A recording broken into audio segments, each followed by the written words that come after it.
This is food for thought. This Lauren Southern video. So I'm 35 minutes in, and I haven't got really an axe to grind with her, but I do. I work on the understanding that Lauren Southern got herself in a lot of trouble when she mouthed off and got herself banned from entering the UK.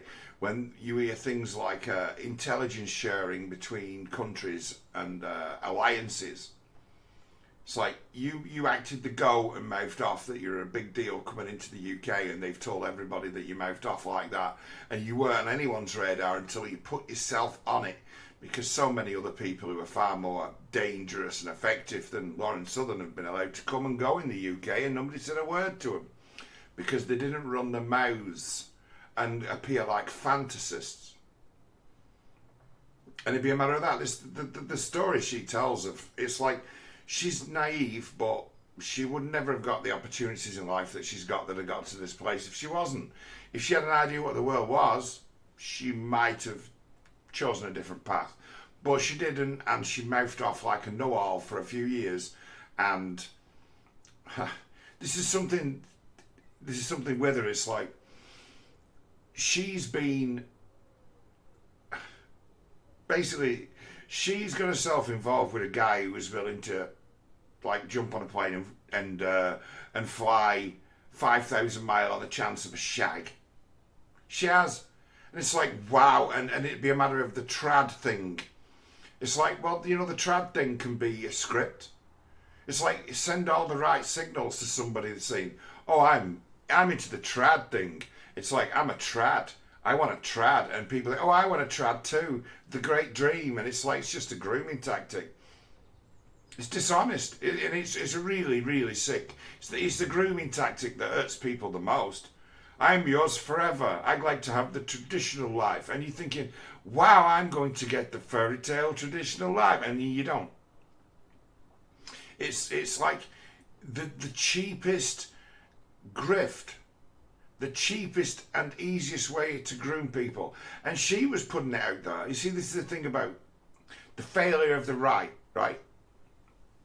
The failure of the right to stop the left is that when the right gets possession of the attention, it starts to sell this trad bullshit. That's why they failed before.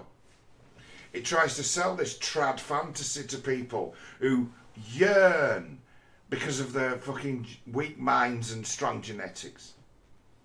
When they get the ball and they say, well, what should we do? And they say, strengthen the family. And that's all they've got for you. So what they do is they get in possession and they get to the front and people are listening to them because they're making a good case. And then what do? They throw this trad shit at you. It's like, what's that trad shit doing me? What good does it do me? It's like, I respect it too. She respects it. She's like, well, I still respect marriage, but right. She was nailed with a trad script. It's like, you know, if you wanted to go out with somebody who liked, you really fancied somebody who liked football, you'd suddenly become a football fan, and you'd have a football script to impress them. Well, that's all that being a trad is. Have a trad script.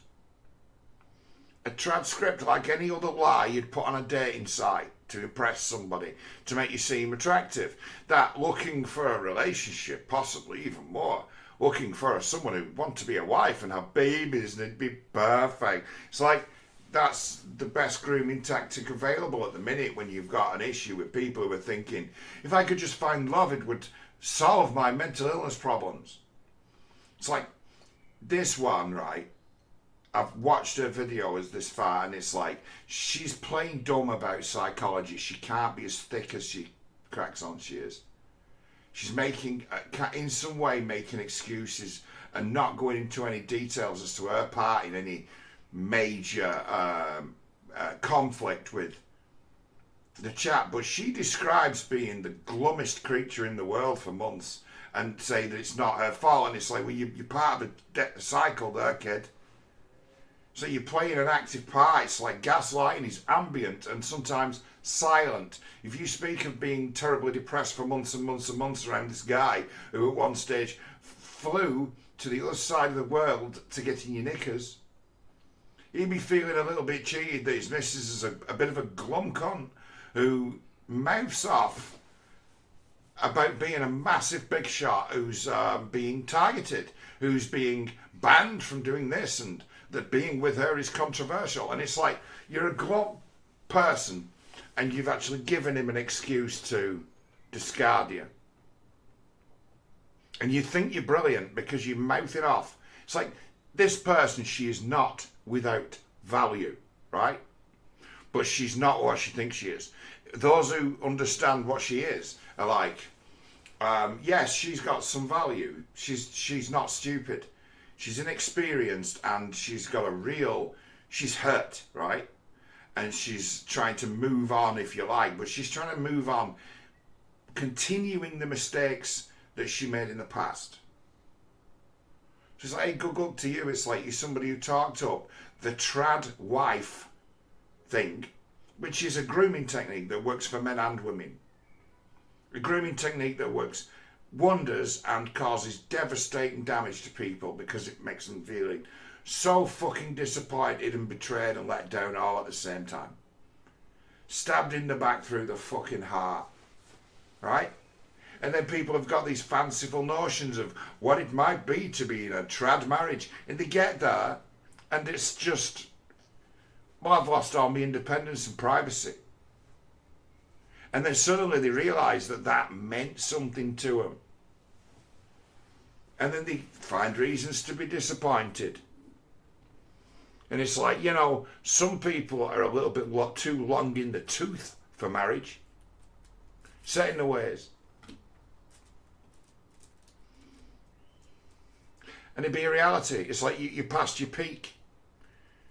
But it's like this one talked up the trad thing. And in doing that, it's like people were saying at the time she's attracting a male audience. And you've got guys like me saying, yeah, and of course she is. And her, and certainly Birdie. It's like they're actually in their own way talking to camera the way they do about trying to find the right guy and this being the right thing to do. They're actually enticing people out in the world to make a fucking bid, right? And someone made a bid for her and was able to end up marrying her from starting off with, I don't know, direct messages. Oh, she looks nice. He looks nice. She's had someone throw a load of money at getting into her knickers from the other side of the world, and she'd be like, that's amazing, and I like the look of him. And that'd be enough. Let's jump into trad magic and be that stupid. Could have warned you. It's like the signals you put out into the world were actually leading for that, because there are people like that. There are people who get obsessive. And there are people who've got money and you put quite a low price on it, so someone made a bid for you. And they bid for who they thought you were, and the person that they got is like this glum woman who's a victim. A victim of her own success. It's like, you don't bring millions with you, do you, kid? You're not bringing a massive dowry. So you're not bringing much with you apart from you. You're not bringing a great deal to the party, and it's like someone got to know you, and then you've ended up they've been a fucking dreamer who's been so stupid as to throw everything into a wild gamble with some minor celebrity who you like the look of on the internet. See, Crazy Town, it's like man from Crazy Town marries woman from Crazy Town. They're both from Crazy Town. They're just from different sides of the town. It's a big town. Crazy Town is as big as the world.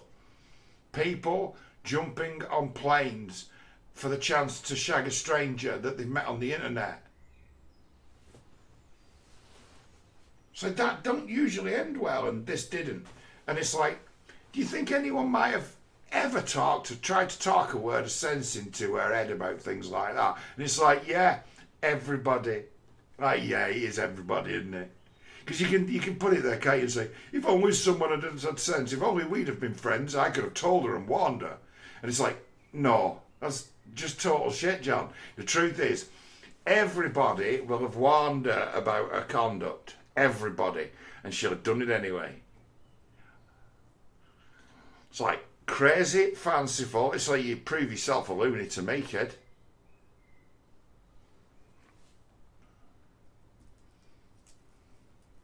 But at the same time, not without value, not without talent, not without intelligence. It's like the basic machinery, right, of an interesting person, isn't it? Southern, likely got 100 stories she can tell, likely difficult to shock. She's from the wrong side of the track, so she knows more than she lets on, and that's what bugs me a little bit about this. She's hiding behind things like ADHD, and it's a matter of, that's just a fucking symptom. It's just a label to put on all kinds of different things, but it's a label that has got associations as to where there is treatments for ADHD that have an effect that don't necessarily do anything to fix it, but they have an effect. They make it different. She can't handle the different because she's ended up ADHD, and they've put me on Prozac, and they've put me on. They've stuck her on likely she was saying they put her on Ritalin, so they give her stimulants because she's a glum cunt, moody. These will lift your spirits, and he's just, you're just ever so slightly stoned on fucking meth. It's like they'll do tricks with the medication, like give you adrenaline blockers, and at the same time give you something like Ritalin, methamphetamine. It'll lift your spirits and make it so you're harder to anger. And it's like, you can adjust that safely, and they just don't know. In theory, they can. You get people who are on powerful concoctions like that and off their meds, means that they get suddenly access to something in the mind that they didn't have before, like, adrenaline, and that'd be something that they're into, something that's been controlled in them to keep certain tendencies down. So when someone's off their meds, it means they're like an adrenaline junkie back on the adrenaline. If they taught people that's what it was, we'd have less trouble with it, wouldn't we? But that's what it is. So she's coming along using all these terms like I've been put on this psychoactive medication and this psychoactive medication, and most of them are placebo effect drugs. But it's like realities of life mean that things like that are not going to have anything but a chemical reaction to your body, because you can always find reasons to be a glum cunt because you think the world's got it in for you, as well as being in a lousy marriage with a person you do not know, who's decided to, it's like two people who did not each other came to understand in the end that they're probably not so well suited to be together, because they both lied to each other about who they were and thought that sharing the same fairy tale aspirations meant that they were somehow compatible. And it's like, well, we promised, we got together, we agreed to get married, and it'd be a matter of, so you consented, so that makes it, that kind of, we made an informed decision to, and it's like, who can make an informed decision to do that? You can consent to be fired out of a fucking cannon, but it's still at you. And then when you're all smashed up, where you've landed, they say, well, you consented. Yeah. But this is where I'm going to put to you as to where, right, there's reason for this Lawrence Southern screed, and this is what I want. When I heard about this, because I read about it on Twitter, obviously, and then I've come to watch it. When I first read it, I'm like, well, she ain't stupid, right? She's got this tale to tell, and the only good that can come of it is that she can shit all over the fantasy of the trad and identify it properly as what is a fucking grooming tactic. It's what it is. It's a powerful fantasy that gets people into the kind of trouble they don't recover from. It really fucks people up. It changes them permanently, and they don't get over it. They're never the same again. They've had every fucking part of them snuffed out and destroyed. And where she's had a kid with this guy, so she's got a reminder, right, of it, who was born in the best possible circumstances at the time, who now finds himself being raised without a father, this being one who's been selling the notion of the together family and been completely unable to pull it off, and in spite of what she says, been half at least of her own downfall, and it'd be a matter of, you sure know how to pick them. Because fundamentally, like it or not, women have got all the power to decide as to what happens and what doesn't. And then it'd be a matter of, once her power's diminished in that relationship, terms have been set on her as to her, as cruel a technique as it is in the world, you know, when people are, if you're around people who are a bit fucking in their own way, hard to deal with, crazy, right? What you try to do is not meet them on their level, but make certain allowances, right? Make certain allowances, give them a second, maybe ask them to make themselves a little bit more clear and plain. And to tell someone to sort out their ADHD, when ADHD can mean just about anything you want it to mean, seriously. To tell somebody they need to go and get their ADHD sorted out and push them to the line towards psychiatry, that's really the most virulent form of gaslighting, because you're demanding that somebody have a chemical intervention because the way that they are doesn't suit your mood. The ultimate gaslighting trick to be able to pull is to convince your wife that she needs therapy and drugs when you don't. When you're normal. Nothing wrong with you, sir. When there's likely a lot wrong with her, but I'm saying she's only half the problem, isn't she? But she's taken all the shit, and then eventually trad man's put his foot down and discarded her. But a big part of her drama is that she's a massive big shot, and she mouths off all the time about being a victim and hard done by with all the people in the world who've got it in for her. It's like, you add that to the cocktail, and you know what? One-on-one with her, that every time, you know, that could just be seen as being bigging yourself up and bragging. A way of bragging that makes you upset and depressed. A way of bragging that brings down your own future. And I tell you what, I couldn't listen to that for so long. I get sick of it too. See, that's the thing. You sign up sometimes, you might have signed up with someone whose endless fucking moaning might make you sick, right? So if you like to hear people moaning, subscribe to someone who moans on a YouTube channel. Do not marry someone who moans, because it gets fucking old. Old. Because most of it's not real. And she's someone who, well, that's the thing with narcissistic people, omniscience, inflated egos. The bigger the ego, it's a double-edged sword, you see.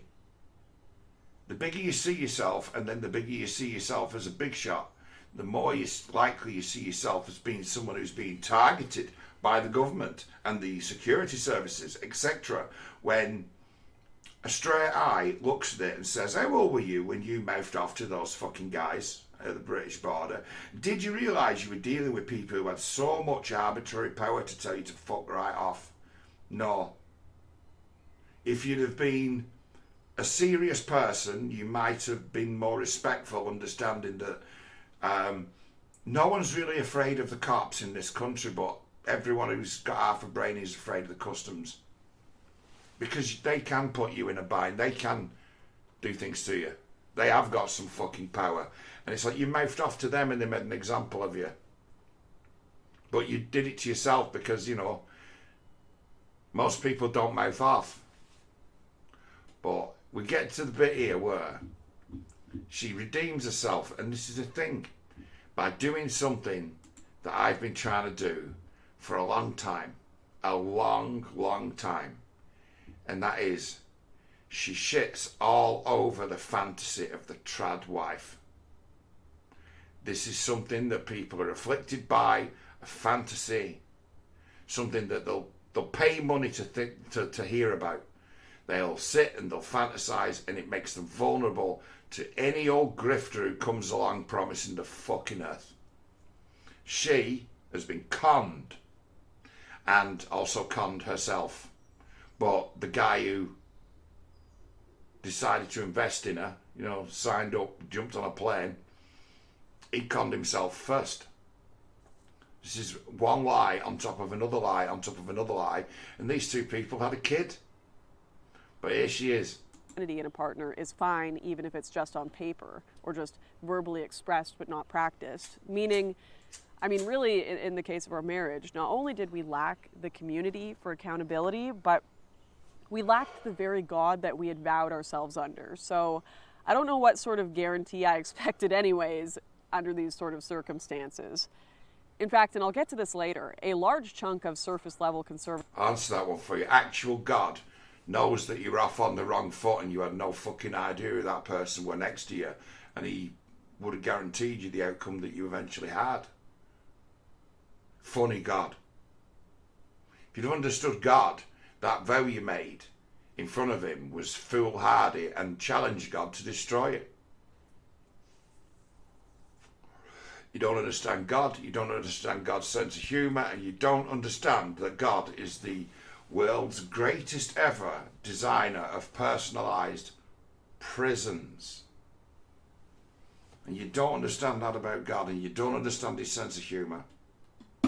So you're going to do things like swear in front of God that you're going to stay in love with this person, and you don't know who the person is, and you'll stick with that out of loyalty and to the oath, but it's a matter of, hang on a minute, now I know who this person is. My oath is not worth shit. Because it was made in ignorance. But I said the words, didn't I? So it's like, right, well done. You've learned something about oaths. You've learned something about the company you keep. But it's too late because you are now knee deep in a foreign country with a fucking kid.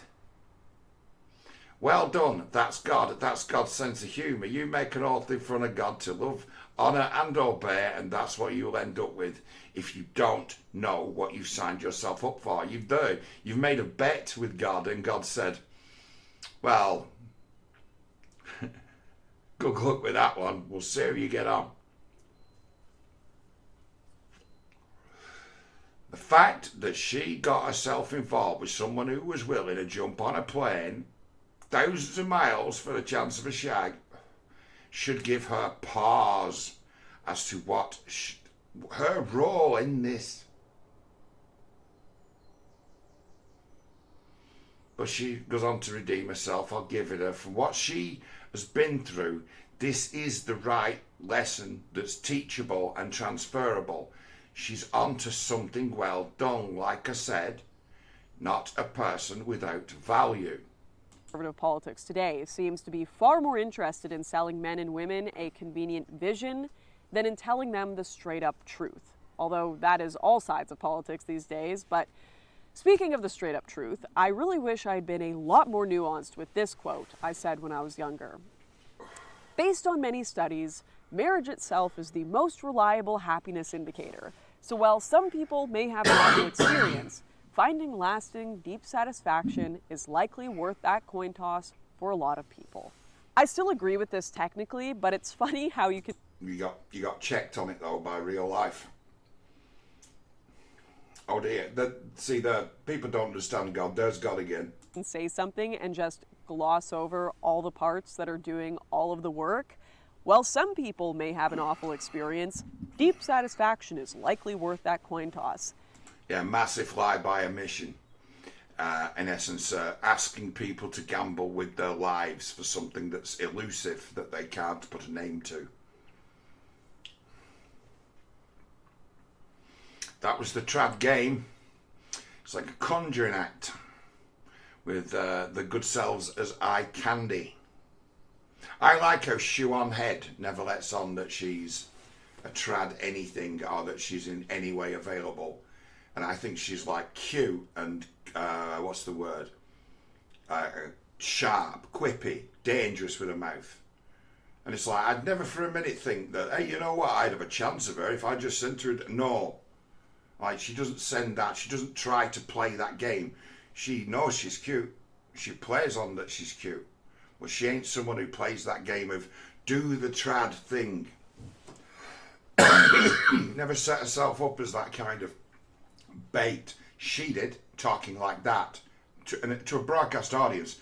To some people who see people as pawn, sexualized objects, right?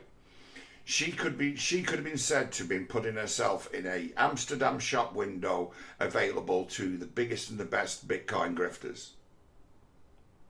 Because that's how they'd see her. On the phone to the mates, like, hey, Lauren Southern's putting it out here, you know, that she the trad thing, if we promise her that, she'll probably suck your dick for you. And he'd be text message, yeah, she's sucking my dick. How far are you going to take it? And then when she comes with a big ego and a big mouth but no money, it's like, how soon would her black hole of despair become just too heavy to deal with? So it's like she paints the guy she was with as being a fantasist who's fucked up, right? Messed up, really ruined her life for her. But it's her own fault. She didn't have to sign up. So it's like, who's responsible for this disaster? It's like, she is. But so's he. Ha. But she understands that the trad line is pimping. She understands that the trad line is like almost a pick-up technique. Offer it, offer everything. And if someone takes you up on it, they might take you seriously. And if they do, you've got him. It's the pimp trick. It's just what Andrew Tate does, but he's a bit more honest about his intentions. It's the same game. It's the same trick. I'll offer you the trad. I'll give you the trad. What does he do? With he pimping? He offers them the trad. You can be my number one girl.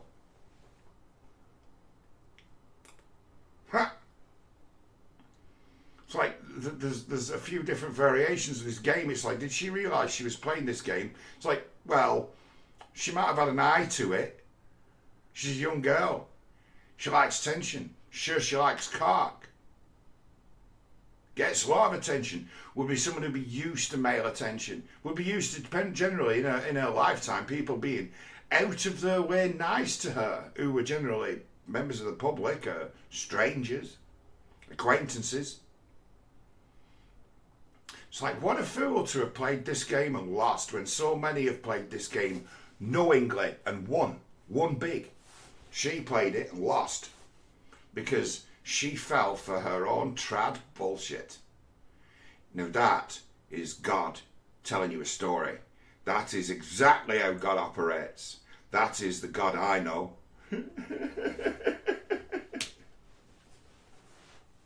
Make you fucking pay for that. It's like, you need to, once you understand God's sense of humour, you will inherit it.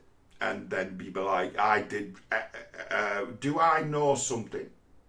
And it'd be, yes you do. And it's like, how I fucked everything up by being a fantasist who was tricked by a simple promise of something too good to be true that's got its own mythical, fanciful and chemical associations that's only available to some, but everyone would want.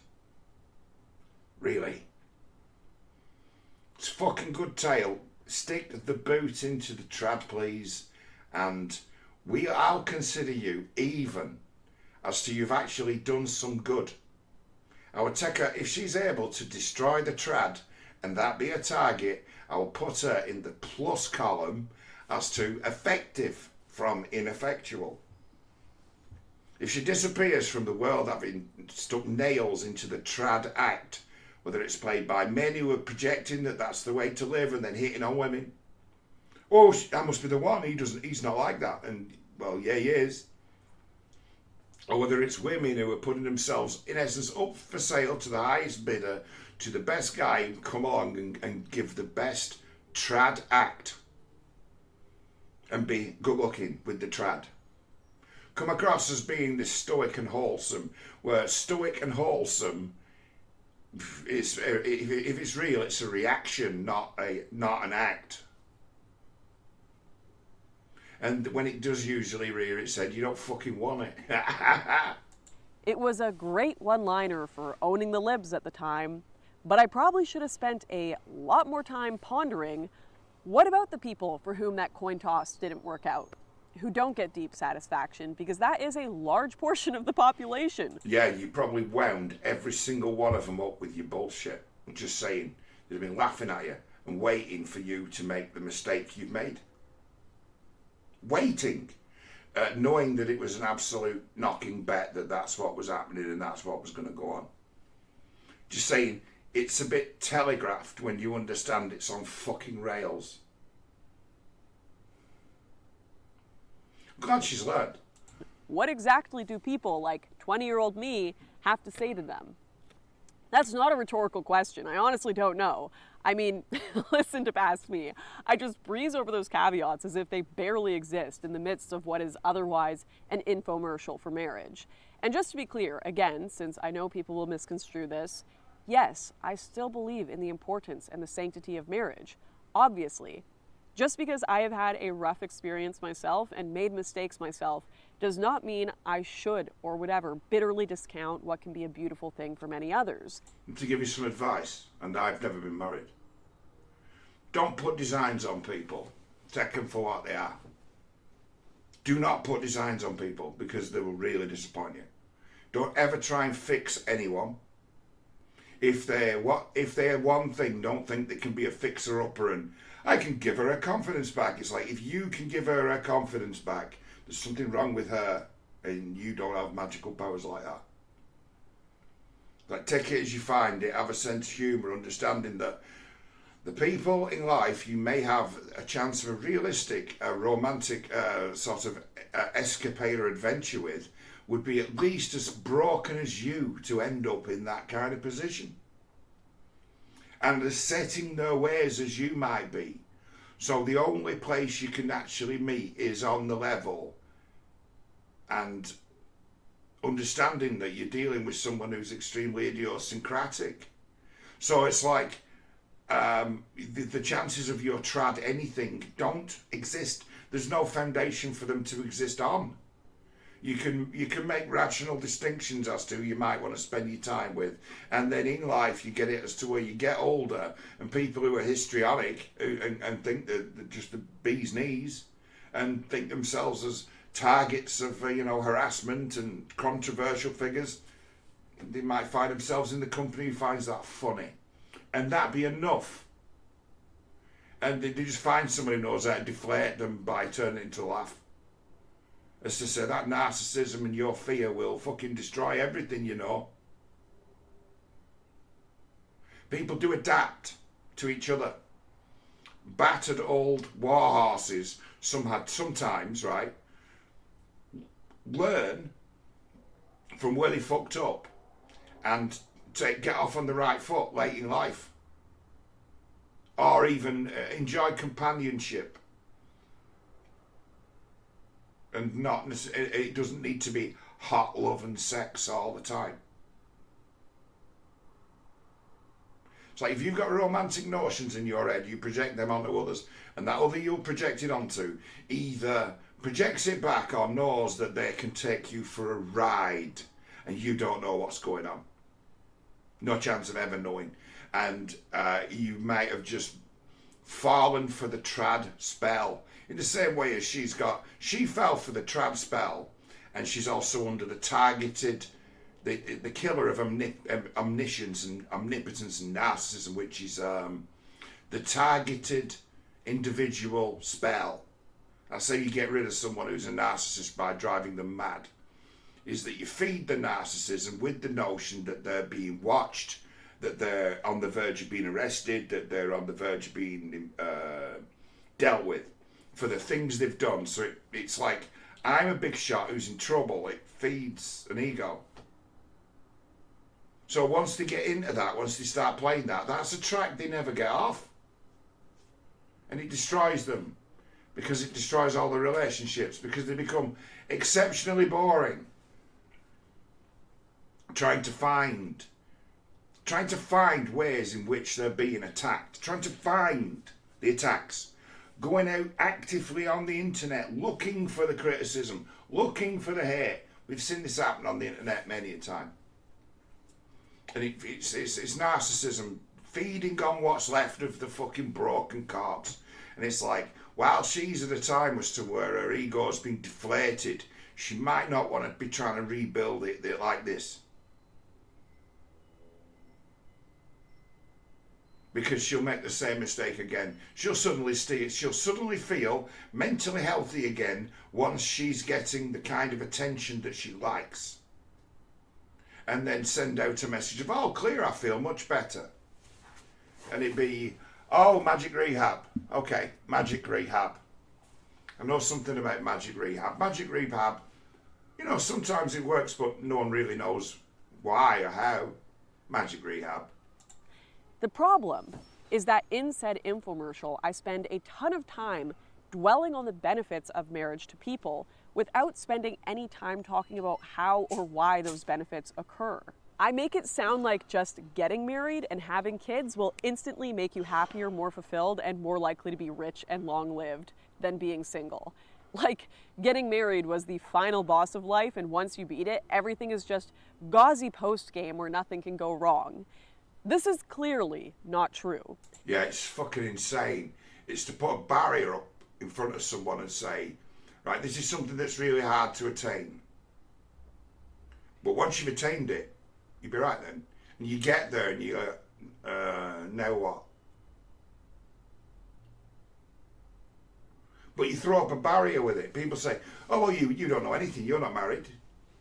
You don't know anything. You don't have kids. So you get kids and you're like, right, I'm supposed to know something here. And then it turns out they were just fucking cliches that people threw at you to stop you from talking and thinking. And you come to realise that, and it's a matter of, how often have I been tricked into something foolish with magic? Ha! In a world where divorce is far too common and has been for a long time, our culture, our humanness, and the reality of life will always complicate any dreams, ideological or otherwise, that we may wish to fulfill. The reality is, sometimes single parenthood is the best of bad options, or even the only option remaining, like in my case. We can talk all we want about trying to make those situations rare, but even with the best advice for would-be couples possible, some marriages are still not going to work. Some children are still going to end up with a single parent. Yes, parent, I am not... You're better off being given up for adoption than be I don't care who the parent is. Because kids, one way or another, will be parented. If you don't do it, someone or something will, because of the nature of how the kid grows. So if you end up a single mother parent, there's not enough time in the day, and you're ill-equipped to tell a little boy no, really. Little boys who've got, right, the thing is with little boys who've got single mothers, they learn that if they can charm her, they can get away with anything, right? And then they apply that to the world, where you can't charm your dad and get around him. That's a game that will not go down well, and you will fucking lose that, and I don't care how terrible your dad is. If you try to play that game, you'll be mocked for it, and it won't work. But it'll always work with your mother, and then you go out into the world and you know how to manipulate all the girls who've got fathers. You know how to manipulate them, because they're vulnerable. You get it where men who can play games like Cry, right, they get women, and it's like, that's about the least socially functional thing a guy can be doing. And it's like, the number of fucking women I've known who've been generally alright, they'd have been fine wives for people who weren't crazy, who've fallen in with heroin addicts, who get hyper emotional, heroin addicts, who feel sorry for themselves because they've got no money, and they felt so sorry for them that they've ended up having kids with them, thinking they love them, and be shackled to them because they bonded to them, because they're dependent on them. And it's like, yeah, good luck in life being dependent on a smackhead, but he's so He's such a sensitive fella and he's in so much pain and I feel so sorry for him. I've seen loads of that. It might be a Rochdale thing. I've seen a lot of that and it's like they never get right. The women themselves then end up falling into the same trap. Drugs. The whole world turns into a great big well of sympathy until the money dries up and then it's a matter of, what do we do now?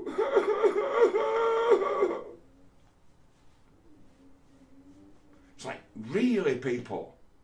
It's like the lessons of how not to do it are surrounding you. They're everywhere. The lessons of how not to do life. And it's like to fall for people's bullshit stories of victimhood. That's a sure way of going off the fucking cliff with them. You get a whiff of that. And it's like, be prepared to go over a cliff with this person. Are you prepared to go over a cliff with this person when they've gambled all your money away? Or owe it to drug dealers? And that'd be the reality for many people. That'd be a reality for people of her background and class this minute, right now, elsewhere in the world watching her video. And it's like, were you born yesterday, Lauren Southern? It's like, well, yes, she was. How else do you think she ended up in company that would put her on YouTube and produce her and turn her into a minor celebrity? Be someone to be teaching people things, having absolutely no notion of wisdom in her, as to where this thing she points to now has been this thing she said about the trad wife grift. It's just whoring. And it's dirty whoring because the promises that people make are promises for everything.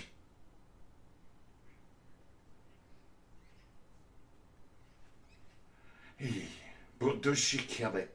I should give her a chance, shouldn't I? I'm not going to pretend that this only applies to single moms, although they tend to be more common. Single dads exist too, and I will always be just as proud of them as I am of myself, because I know what it is to be a single parent, to fight for your child, to love them so deeply that you overcome the pain of doing it alone. Yet for some reason there is this... Sons of single fathers, oh, that don't work out so great either. There's no actual, in my mind, right, the son of a single parent and the daughter of a single parent, it's the single that's the issue you're missing. It's not that women are better at it than men, it's that you're still missing one, and it would have its own set of fall downs and breaks, and it's more complicated than single mother and single father. And the men do a better job of single parenthood is a fucking myth. There's no way of quantifying that, but single's a problem. That is the problem. Ridiculous, absurd temptation to vilify the parent. She's brought a kid into the world with the best will in the world of, oh, we're gonna build on this kid. We're gonna pour everything into him. Our little bundle of joy. We wanted this kid, and he'd be a golden child, and brought into the world with a plan. And now look at the poor guy. He's fatherless. So it's like the way that works out is, and I've been a kid. I remember what it was to be a boy as well, which is not everyone can do. If I was in a bad spot when I was about 8 and 9, you know what I'd do? I'd think if I was put in a spot where I was asked to do something that was a bit naughty, my thought would always be, what if my dad found out? Or if somebody wanted to throw down on me, they'll say, I'll tell your dad what you just said. And I'll be like, yeah, all right, fair enough. Why? I was afraid of him, right? And him not being there kept me out of trouble just because I was afraid of him. Right? So even a dad like mine, who's not the best and not the worst, right? Just the fact of the matter that I could expect to be punished if he heard about my behaviour was enough to keep me out of trouble. Now, for there to be no one in that position for you who risks against a boy, you have to be running a physical gauntlet with your father as to that you get a beating, it hurt you. Your father, I think, in your life, if you're a kid and you've grown up with a father, regardless if he was a punisher at one time in your life, he will have hurt you physically.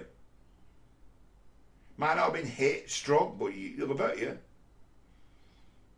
And you'd know what it is to be hurt by someone bigger and stronger than you, and it hurt you. And it'd be that you got a nudge once, or you got a clip. Be enough to remind you to, hey, out in the world, ain't just you. Word gets back what you're up to. Daddy, fuck you up. Do anything they want to you practically, by way of punishment. Now that'd be enough in life to be just enough to keep a small-brained kid on the straight and narrow. The notion of what would my dad think doesn't even register in anything I do anymore, right? I just trust myself to be of decent conduct. I hold myself accountable to myself. But when I was a child, I held myself accountable to my parents. Wasn't always a good kid, but hey, I wasn't so hard to scare like that. I'll tell you, Dad, what you just said. Don't tell me, Dad. Are you going to behave? Yes, I promise I will. One chance be enough. Be a kid who hasn't got that. Be a kid who hasn't got that ability to throw down as to where it's like, my dad's a, violent person, if need be. Or was. To have that as to where the bigger kids are picking on you. And it's a matter of, I live here, and that's my dad. Now, if you lay into me in front of me, old man, I think you might lay into you. Leave me alone. And that'd be a necessity for a kid who finds themselves in that situation. You will not always find a guardian angel neighbour who will step in for you, but your dad might. In fact, your dad probably will. And if your dad is a shit dad, right? Your dad will use that as an opportunity to get in your good graces. He'll fucking kick them all over the street for you. Seen that a few times, where bad dad who beats his kids when other people beat his kids, beats them. Seen it. Been at wrong end of it. I had the ultimate lesson once off hanging around with dickheads, like people who, being a school kid who lives quite far away from someone who they go to school with, and then knocking about with them on bikes after school, not realising that they were menaces in their own neighbourhoods, and that to be caught with them is enough to get you pasting. And be someone who's gone for tea round at a mate's house and gone out riding bikes with them, and me being with the other kid be enough to, when he tries to grab him, to kick his ass, right? He grabs hold of me and kicks mine. And it's like, that guy gave me a fucking hiding. That were a good fucking kicking I got when I was how old? 8? Of a complete stranger, based on the company I kept. And nothing more. And years later, that beatings turned out to be extremely instructional. Extremely instructional. That's what I remember. That guy went for my fucking throat. He fucked me up. It's like half strangled, slap, slap, slap, slap, thrown to the ground, and then been hit with your own bike a few times, and then kicked again. And then kicked again. And your buddy who is actually after is gone. And then you spluttering, begging for mercy. It doesn't actually matter, you're pleading your innocence because you've already had your punishment. And going home fucking wounded. And it's like, what's happened to you? It's like I've been randomly attacked off a fucking member of the general public.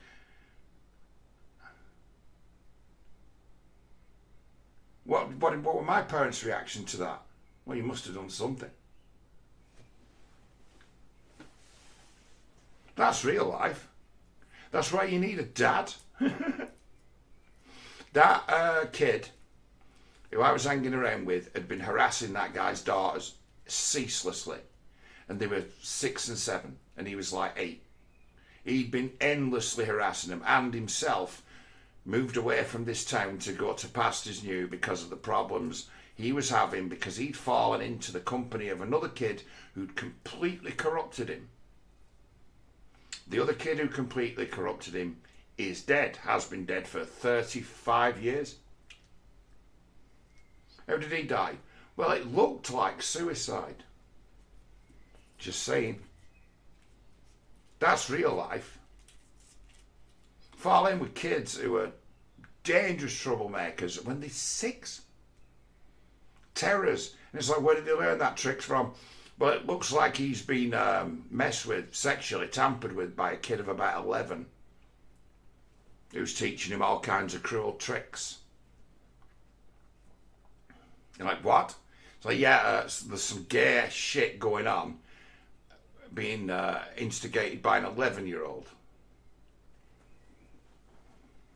Suddenly the family just moves away from the town. It's like, that's real. It's like bad blood, that's real.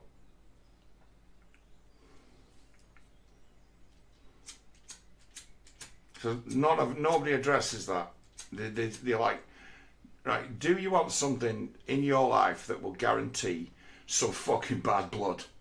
And it'd be, what's that? Meet someone on a dating site, decide they're who they say they are, and marry them. And when things don't turn out to be on the level, it's going to really, really fucking hurt you bad. But then there are those who see that the only cure for a broken heart is pussy and sympathy, or cocaine, pussy and sympathy, or sometimes just cocaine.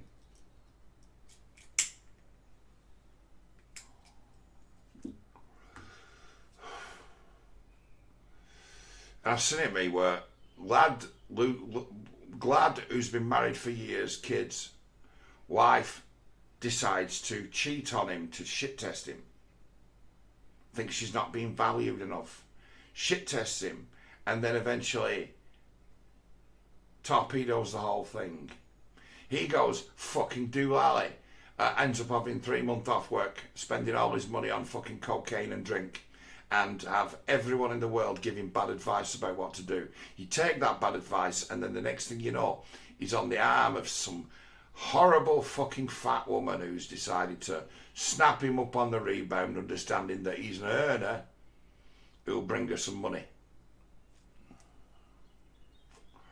And that this discarded man is the jackpot.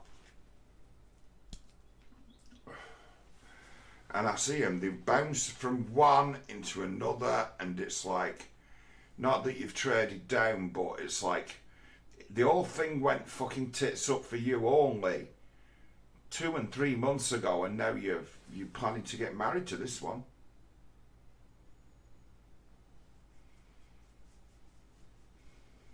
It's like, in that time where you've been abandoned, were you just anybody's in that space? And the truth be, yes, they were just anybody's. You'd just be snapped up. It's like there's a market for that kind of catfishing. There's a market. It's like when you've got so many people perpetually on the rebound, they're in the end, they're just feeding off each other like fucking cannibals. They're just hollowing each other out and wondering, why isn't it working for me? Is there something wrong with me? Every time I've fallen for this, they promised me the trad life. They promised me the wife and kids. They promised me all the trappings. It's like, it's a fucking good line. You transport that from the real world onto the fucking internet and make it something broadcast. How different is it from grooming? How different is that? I mean, this trad thing, right? It backfiring and being a dream that's just impossible, or something too easy to exploit, is likely what has created the swell in the numbers of the LGBT community who've completely broken away from it, who tried to follow the recipe, just simply got lied to and groomed to by the first person who promised them everything and provided just dick and attention, and then said something to him by way of, well, now you know the world is, kid. Get it while it's there. Thanks for playing. It's like, does she get it yet? Parent who stayed, regardless of the circumstances. Having been on both sides of the issue now, I can assure you, vilifying them does nothing to bring more healing. And if anything, antagonizes their children against the politics of those who condemn the person who has cared most for them their entire life. Yep. Yes, I made a bad Good one. choice. I got married way too quickly. That is something I need to take responsibility for. There you go. In retrospect, you know, he said all of the right things a conservative woman looking to have a family would want to hear, but there were plenty of red flags I could have picked up on had I cared to look. But once again, because of my childish internet politics, I treated marriage as this happily ever after fantasy where the cards just roll over your eternally smiling face. I felt so much pressure to get married and start a family young that I didn't bother to look too hard. Not when I was naively terrified of being 30 and unmarried and in love to boot. Do not make this same mistake. And here's the thing. The reason I am so adamant about making this critique right now in what would otherwise be much easier to just do as a simple statement on Twitter or something is because it is not just me. In fact, I would say one of the biggest secrets on the political right, You know, I got taught all this stuff when I was in my teens. Just saying. is just how many people have had their relationships fall to bits, but will never talk about it. Most of my friends or acquaintances who lean politically right are getting into marriage problems, including people in the political sphere that are much smarter than me and will never do what I'm doing, talking about it publicly. But it's not just them, it's also people with no public profile at all, who married their childhood sweethearts and have been married for a decade. Many of them hardcore Christians who, unlike me, checked all the boxes in the playbook of traditional life. And yet, most people I know are facing cataclysmic marriage problems that none of them could have predicted. Not that it's exclusive to the right, of course, not at all. I have had heartbreaking numbers of friends sobbing to me on the phone about their relationships falling apart, from progressives to non-political to far right. And yet all of them share one thing in common. Their lives came apart at the seams, unexpectedly, in the same way that mine did. And what's even more heartbreaking than the fact of their struggles through this is that none of them feel comfortable talking about it publicly, or even sometimes with friends and family, because they feel like failures. And Well, they're not failures, they are fools, to use the correct term. And then when someone's exposed as a fool, it's like, it's not that they're now a fool, it's that they've always been a fool, because you had to have fucked up so many times in a row to get to this place where you prove yourself a fool. So you're a fool, but you're a fool who's been, in your own way, being a progenitor of good advice, knowledge and wisdom that was not your knowledge, advice, wisdom. In essence, you've learned the act. You've learned the same, where the lefties, they get trained up in feminism, they learn the act. They learn the Obama way, as I like to call it, and they know they can apply it to anything and anyone.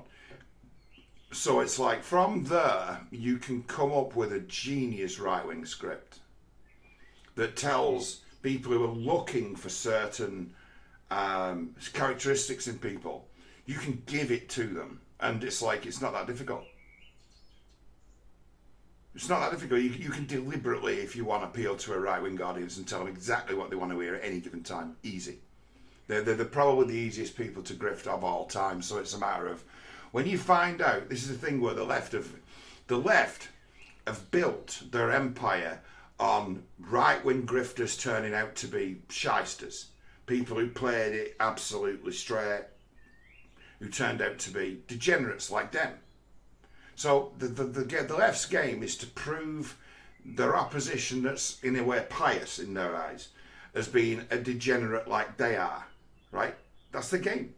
You're like us. You're not one of these elect, proper people who understand the rules, obey them.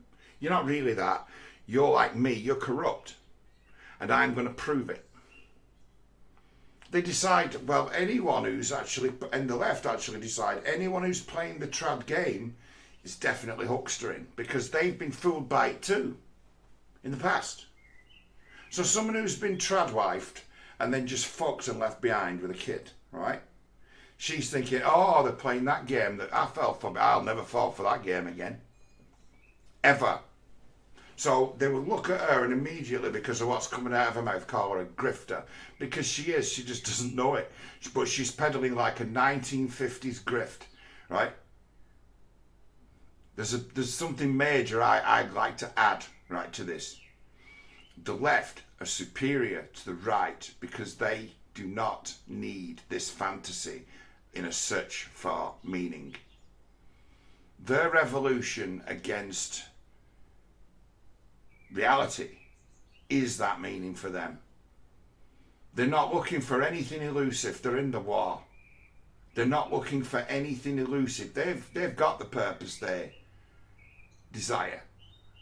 They've got a perpetual war to fight. If you've got a perpetual war to fight, you do not have time for this kind of smokescreen or fantasy.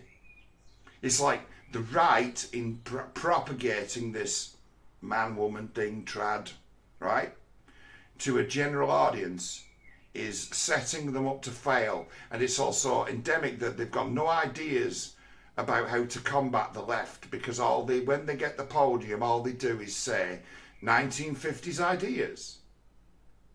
It's like, what about now? Strengthen the family, protect, we get that. But have you not got anything a little bit more practical for us? Do we have to accept responsibility and settle down and have kids to have any real meaning? And personally, I'm like, nah, there's a war you can fight against them who've already declared war. It's like you can fight the eternal struggle, and then when you get to die in the end, you be like, the idea of some time off, be like, I can go with that. Yeah, it's like, there's nothing that will stop me being a rebel and in conflict with the world till the day I die. And to think that there's going to be anything different is fanciful again. So what could possibly land in my lap that changed my life and change my outlook and change my... Is a woman going to come along and magically do that?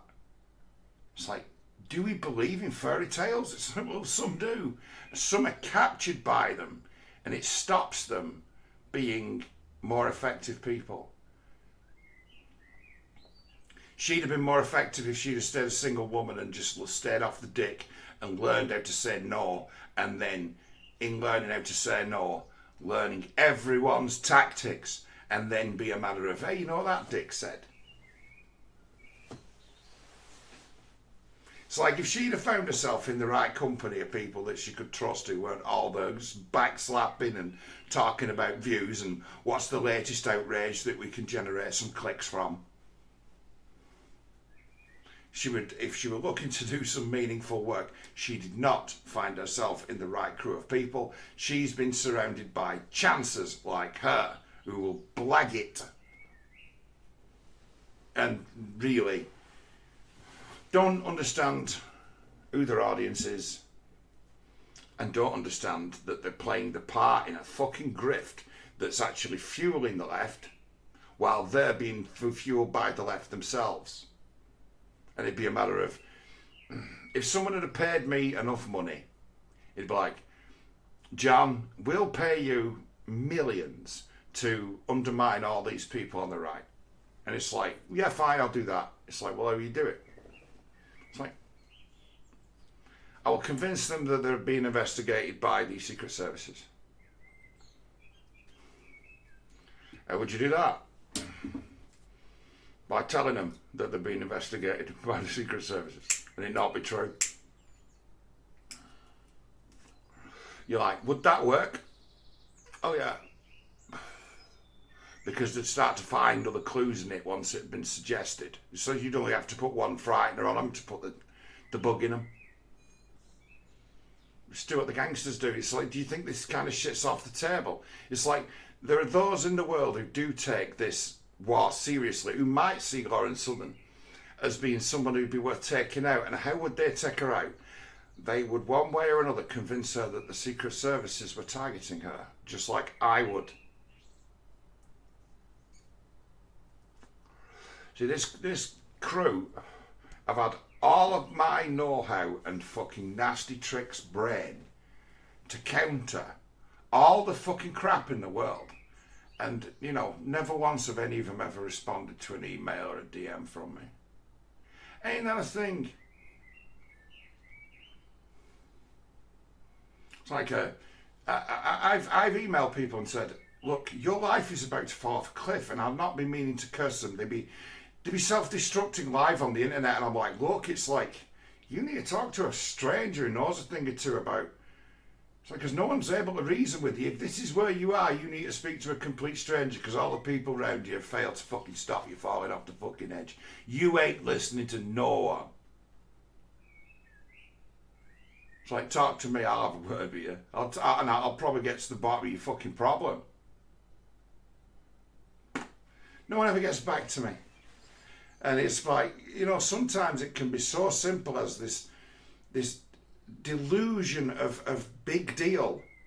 And it's like, no, it's like you're actually muddying the water with everything you do, because the reality of the situation is, it's like, you don't actually know enough to be effective against a monolithic system like the state, the left, the culture. It's like, you're not a culture warrior. You're not good enough to be doing what you're doing. And it's like, you'll inevitably be replaced by those who are. And it's like, people like Lauren have stuck around. Now, how many have stuck around?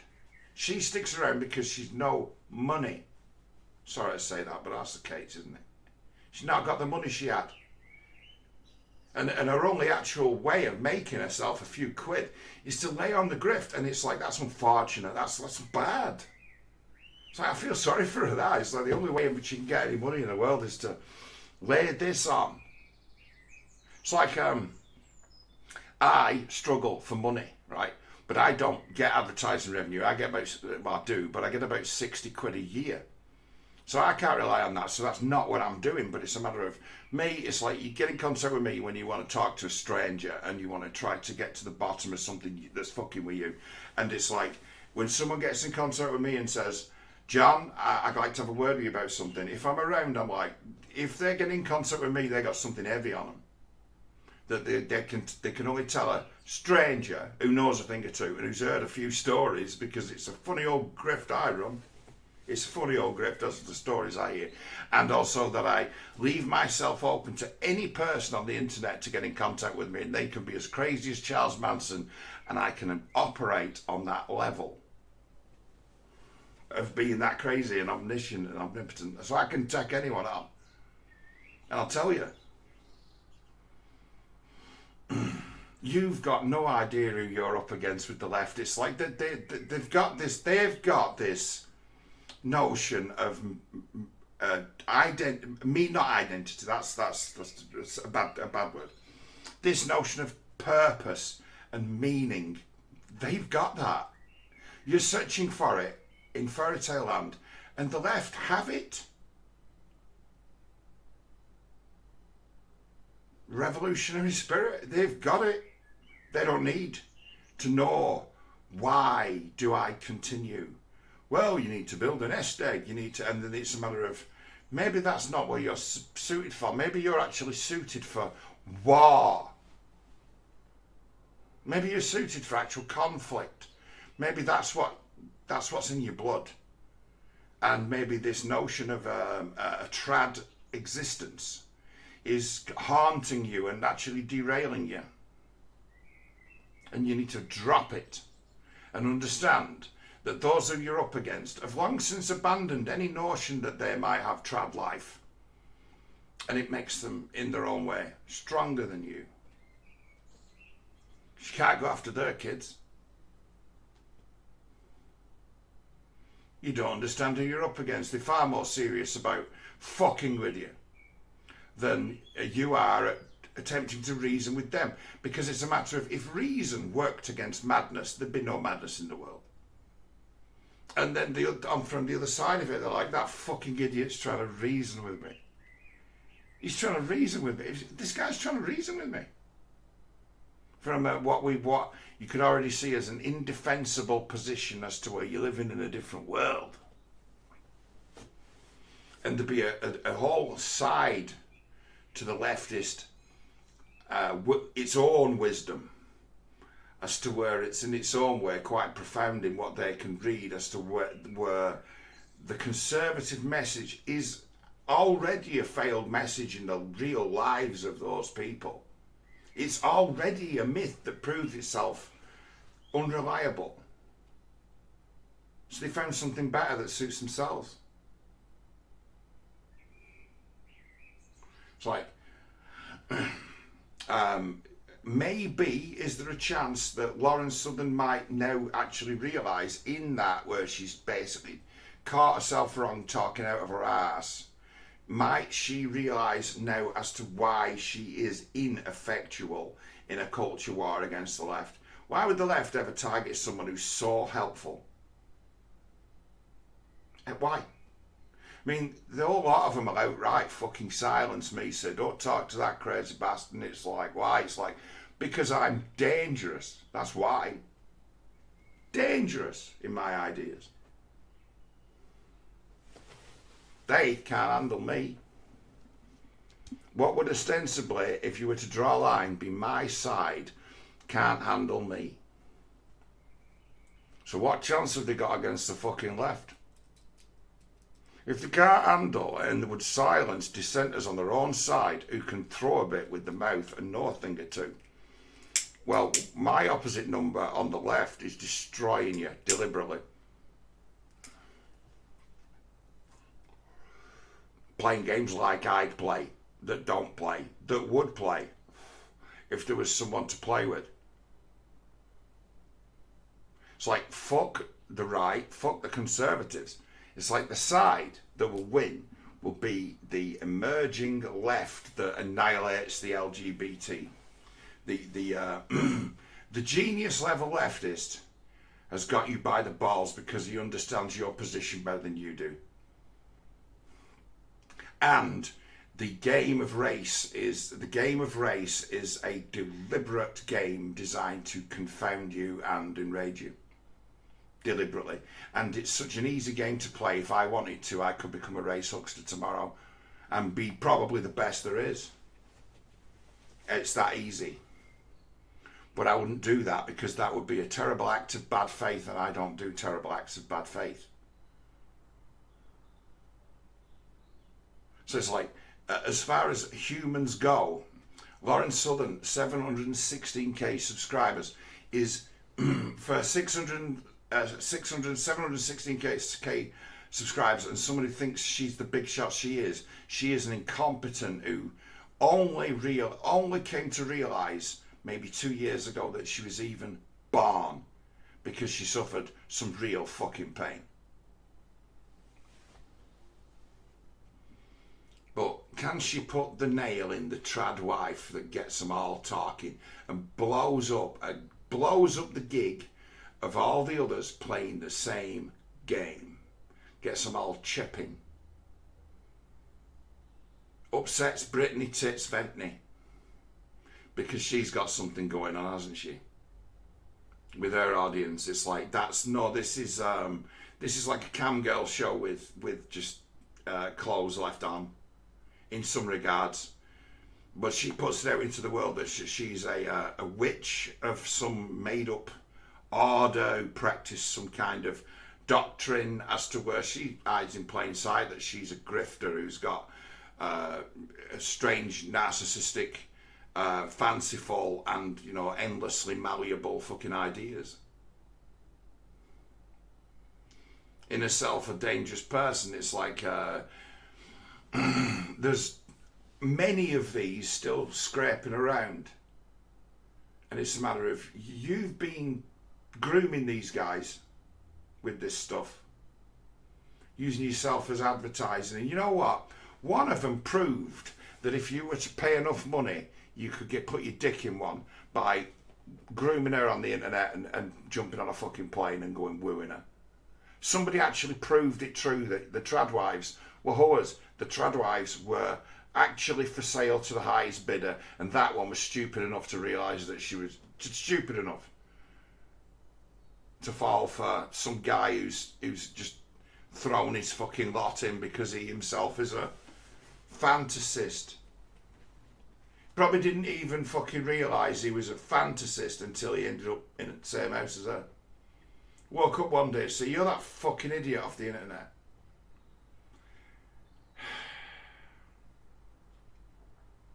It's really bad one, this. I've heard some tragedies, I've heard some tragic stories in the last couple of weeks. Some bad ones. You know, where it's like, that's just mean. It's like this. This isn't mean. This is, look, I've been a public fool for years, and now I'm admitting to being a public fool. Those of you who may have speculated in the past that I was a fool that was in over the head and in essence simply muddying the water and acting as a kind of gatekeeper, like many of these motherfuckers have. A gatekeeper. Basically wiping out their own side because they can't handle the competition. That's a game that's played by these YouTube people. They love that game. It's like better minds than them never see the light of day because they fucking make sure so they can, in essence, keep the old trad grift and the like going. Their own careers they shape for themselves.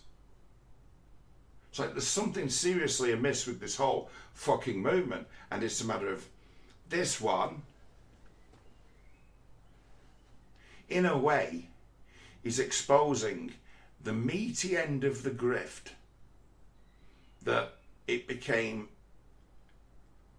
actionable to just play the trad romance game and earn money talking about it.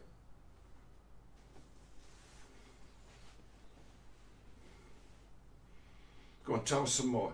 We'll give her a chance here, though. She's doing well. The very thought of it is too devastating to express.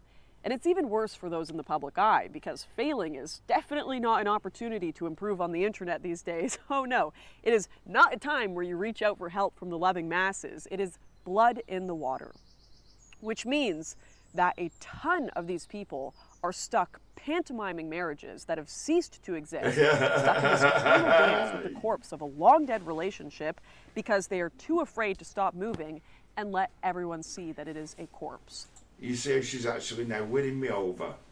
Suddenly, she's moving suddenly into that effective category. She might not stay there for long, but she might stay there long enough to get the chins wagging in the right direction. Right, so I'm now getting the context here of what the people on Twitter are on about. And it's a matter of most of them aren't equipped to deal with something like this. They've got too short an attention span. They would latch on to the first thing they spotted. Where I latched on the first thing I spotted is that she's got a big problem with having that target individual. I won't say that it's part of being narcissistic, but it's a weapon. I'm familiar with its use. I know about this one. It's like give me narcissistic, someone I know who's a narcissistic person, and it'd be a matter of they start to play these games with me, I'll play these games with them, and my way of playing it is like really dirty, and it's a matter of I will flatter them and then lay in as to the word. You don't know who I am, excuse me. Yeah, I know this one, good at it. And there's a trick I know of how to inject an idea into someone's head that's actually devastating and appealing at the same time. And if you can convince them that there's such a big shot that like Mossad is targeting them, your job's pretty much done. They'll do the job for you, because if they start to then look for signs of it, again, they'll always find it. It's very easy to run a psyop against these the way they set themselves up. So it's been probably endlessly going on and having one level of effect or another. But saying that, these guys years ago ran away from the internet and don't read the comments anymore and don't really take the feedback on board. They're only really interested in the feedback of their peers, and their peers are strangers. fucking grifters, fellow grifters, who know as much as she does about what the world they're talking about really is. It's like, it's a bad one. It's like what she left with is a grift. She's not in a position where she can reinvent, I don't think, because she's proven herself a foolish person. But at this moment in time, might she, in this moment in time, be worth something if we can just derive the right kind of message from her? Especially when people's public images and their paychecks rely on this stuff. And I can promise you this, it is a lot more people than you think. A lot more. I'm basically doing full-time e-influencer therapy sometimes, and I love you guys, don't worry. Anyone who talks to me about their stuff and who I've talked to about all of this that I'm chatting about now, that is in a vault. Everyone's struggling and ready to talk about, or never ready to talk about with the public, the things they're going through whenever it suits them. That's for you. I would It's just that they're not very good at it, but I'll continue. Never ever reveal any of your secrets online, don't worry. Why even say that, you silly cow? I'm just saying, that's why, you know, when you talk to these people like that, right? You internet influencers, right? About their anxieties, you should charge them. Because then they've got a receipt, and then your promise of never letting anything go is fucking actionable in a court. And can be produced to make you appear like the biggest cunt in the universe. So why not monetize it, and then you're all protected by contract?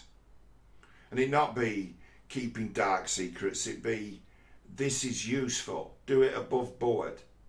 So it's like when influencers on the internet come to me, because I have a conversation with a few. It's a matter of, if you want my take on this, if you want to spill it to me, you're going to have to pay me. And they're like, what? It's like, yeah. And then you got a receipt, haven't you? I've offered you my services as a freelance advisor, and this is how much I'm charging you. And then it's a matter of, how bad a look would it be for me to say, hey, I spoke to so-and-so the other day, right? So if you're going to do it right, you do it on the level, and you have contracts, and there's never a question as to whether your stuff is confidential or not. To raise the question would make a fool of you as being someone who offers a confidential service. But if you tell me you've murdered somebody, I might just kill you myself. It's not the funniest joke, but it's a good one when it's a good joke when you do kind of talks over the internet. You can't do nothing, can you? So it's a funny joke.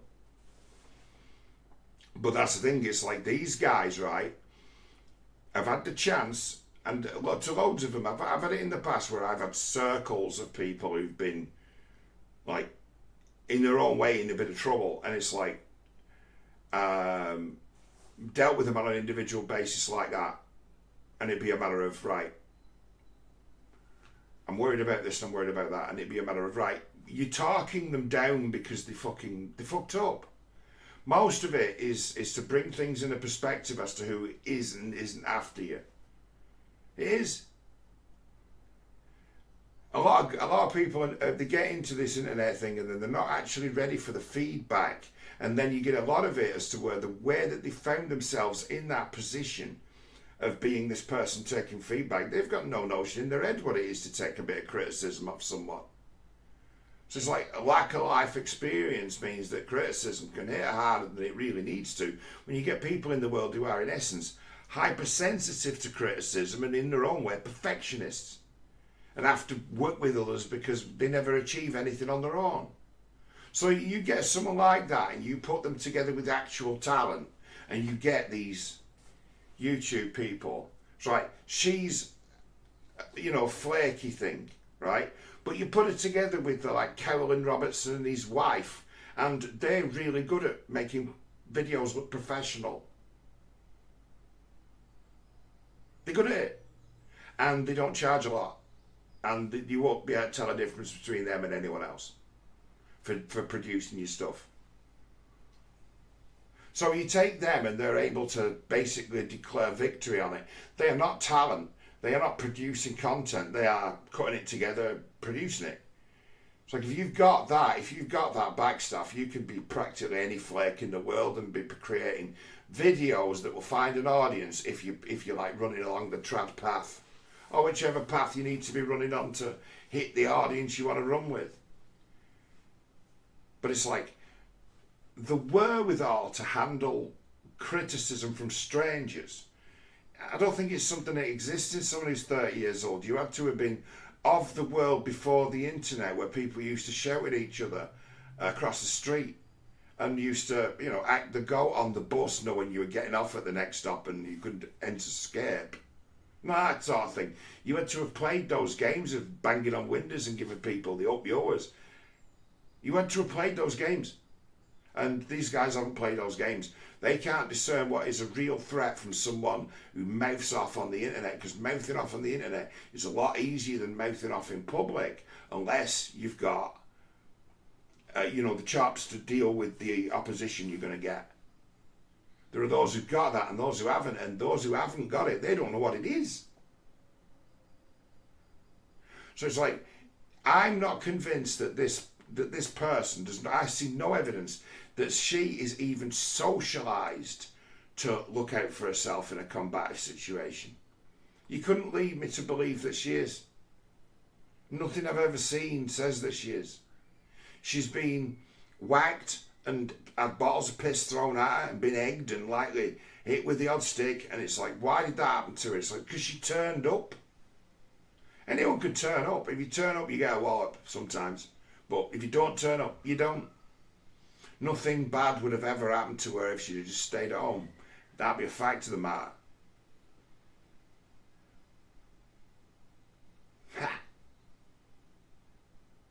These people. She's plucky though, isn't she? She's what's the word? She's willing here in her own way to be honest, right? Is that a full-time thing? Because that's the hardest thing in the world to be. She's touching on some great points there, though. I like these points. I'm wondering if people have been passing my shit around. Sorry. This is my own choice to share my most devastating life moments with the world, because I am an insane person, clearly.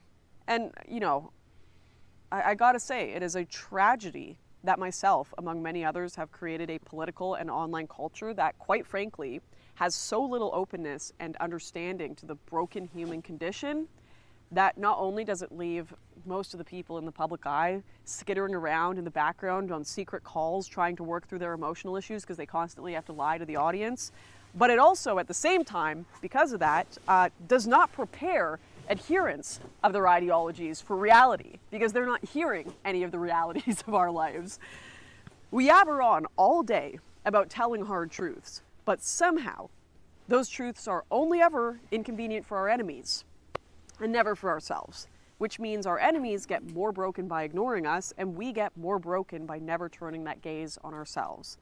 I say we because I know what a huge role I have played in building this epistemological wall against self-awareness for so many people. No.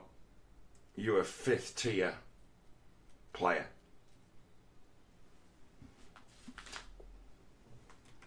I'm a more effective enemy of the empire than she is.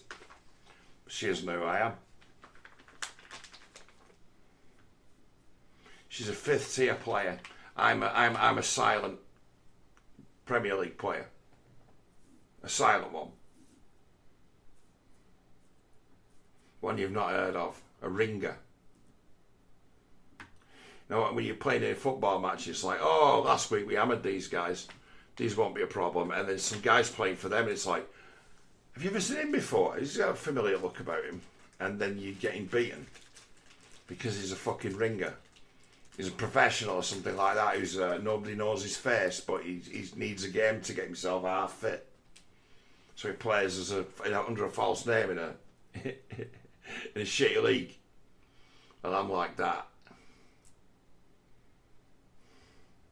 The part you've played in the situation is not right. To be fair to her, she has wasted a lot of people's time.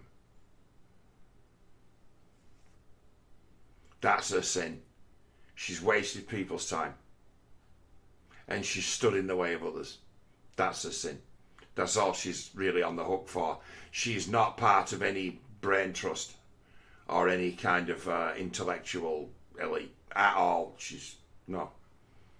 The right have got a few people amongst them who can think, but they are as narcissistic and unapproachable, already right, same issues as the left exist on the right. And they just, as you go up, it's like there's two acts. There's the Trump act and the Obama act. I can do both because they're really straightforward. But they have both variations on a theme. It's like the where it's at with these people who throw themselves into this online activism is that they are a split of the same beast. The right backstabs the right and the left backstabs the left. And the last men standing do nothing but say the things that they've been saying on their side for the last 50 years. And then it just carries on. It's an ineffectual process, a great big MacGuffin, a side screen. Real life is more complicated than the world that they think that they can analyse. The general public always know more than the experts.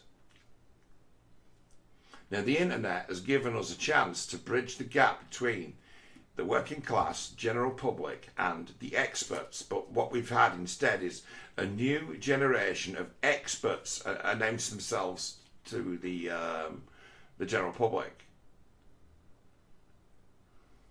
How many of the actual shakers in her side of it have got a working class background like my good self? Maybe Paul Joseph Watson, but he has a different one as to he's never actually worked. Whereas I've kind of done my time. He's never actually worked. He doesn't know what the machine is. He doesn't know what the machine is he's railing against. He doesn't know what it is. He's no experience of it. So he's a working class grifter. How many more of them are just working class grifters? Not many.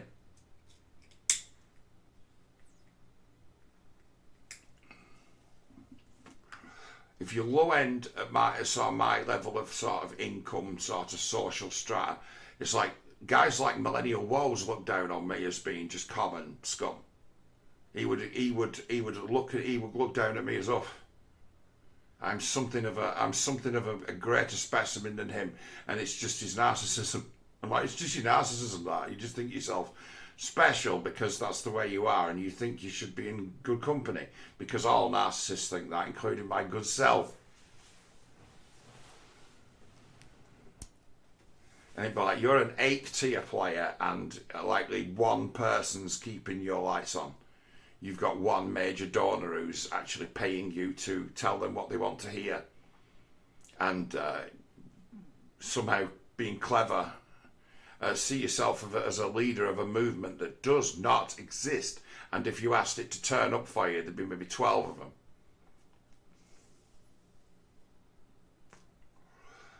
It's like, on this side of the aisle, we're dealing with a hell of a lot of fantasists, hell of a lot. And a lack of willingness to organise, because the thing has already been stitched up by the players who've managed to Pied Piper it. And their know-how comes from the left. It's the gangsters, aren't they? You've got it where thugs like fucking Andrew Tate made friends with all these people. She found herself in his company and found herself sexually assaulted. How do you work that out? How do you end up in the room with a gangster kid? How? It's like, I know better than that. How do you end up in company like that? I've ended up in company like that more times than I'd like to say, but I know how I ended up there. And I was willingly in their company. It's like, did you know you were dealing with a pimp? How did you get yourself in so much trouble in the first place? You decided that you were part of a cult. Let's call it the trad cult, shall we? You were part of the trad cult. And you somehow thought that the people around you were all on side. And you believed that enough to be just stabbed all over the place. Fucking fucked sideways. It's like, can we not just have it right as to trad, grooming, this thing they had going, cult. I'd say one step away from being a sex cult. If word got round who'd flown to the other side of the world to fuck who, it would be a matter of these people are just psychopaths and completely isolated and in essence trapped in each other's company as to they became cliquish. It's like Kraut when he tried to explode it, if you like, from the European perspective. It's like Kraut was right in the wrong way. But he's got his own issues as to where there's certain sides of he's smart, Kraut. I like Kraut, but I would not get on at all well with him because the way I see it, there's whole sides of the way that the world works that he's completely blind to and doesn't even consider for a moment being a variable. And the variable the variable I'm talking about would be the day when you wake up and the fucking whole town's on fire. Because your criminal elements who don't really give a fuck about the law have decided to become politicised and have found something big to blame. And you wake up and the sky's black and they've burnt the place to the fucking ground, and it'd be a matter of, if the day comes that happens, I turned out to be right about what the world is and you guys all turned out to be fucking wrong.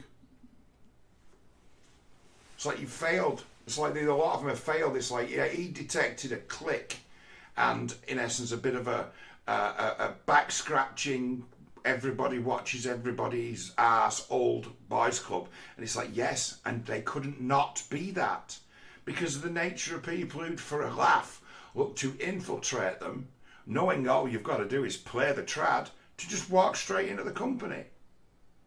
Let's play the trad card. So the trad game has suddenly become attractive to pimps and otherwise discarded people who like to reinvent themselves.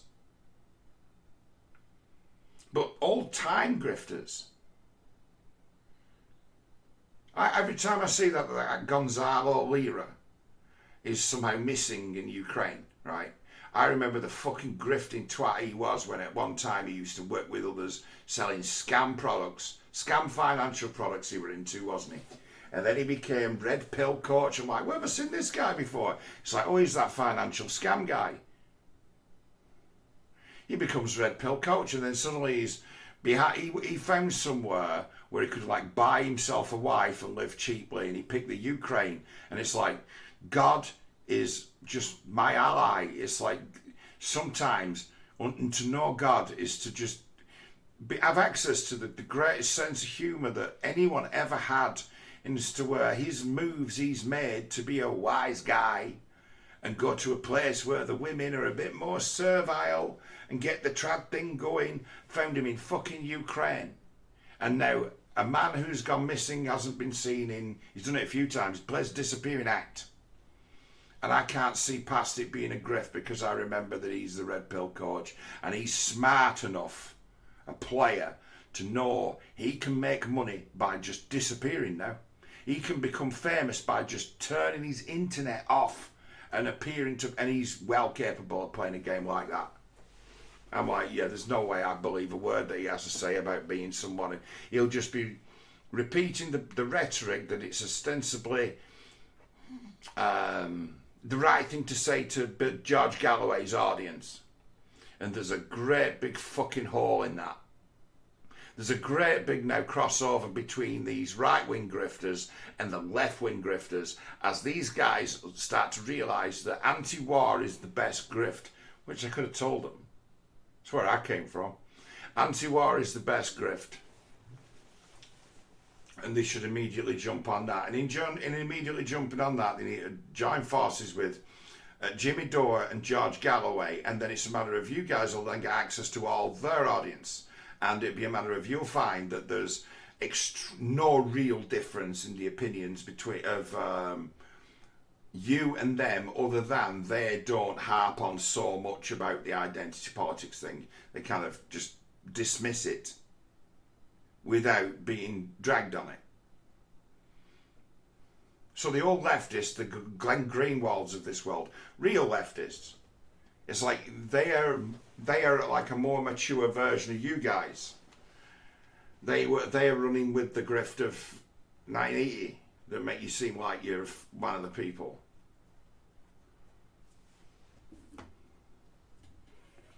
Off again, Anna. I'm as bad as her for being narcissistic, you know. I'm as bad as all of them.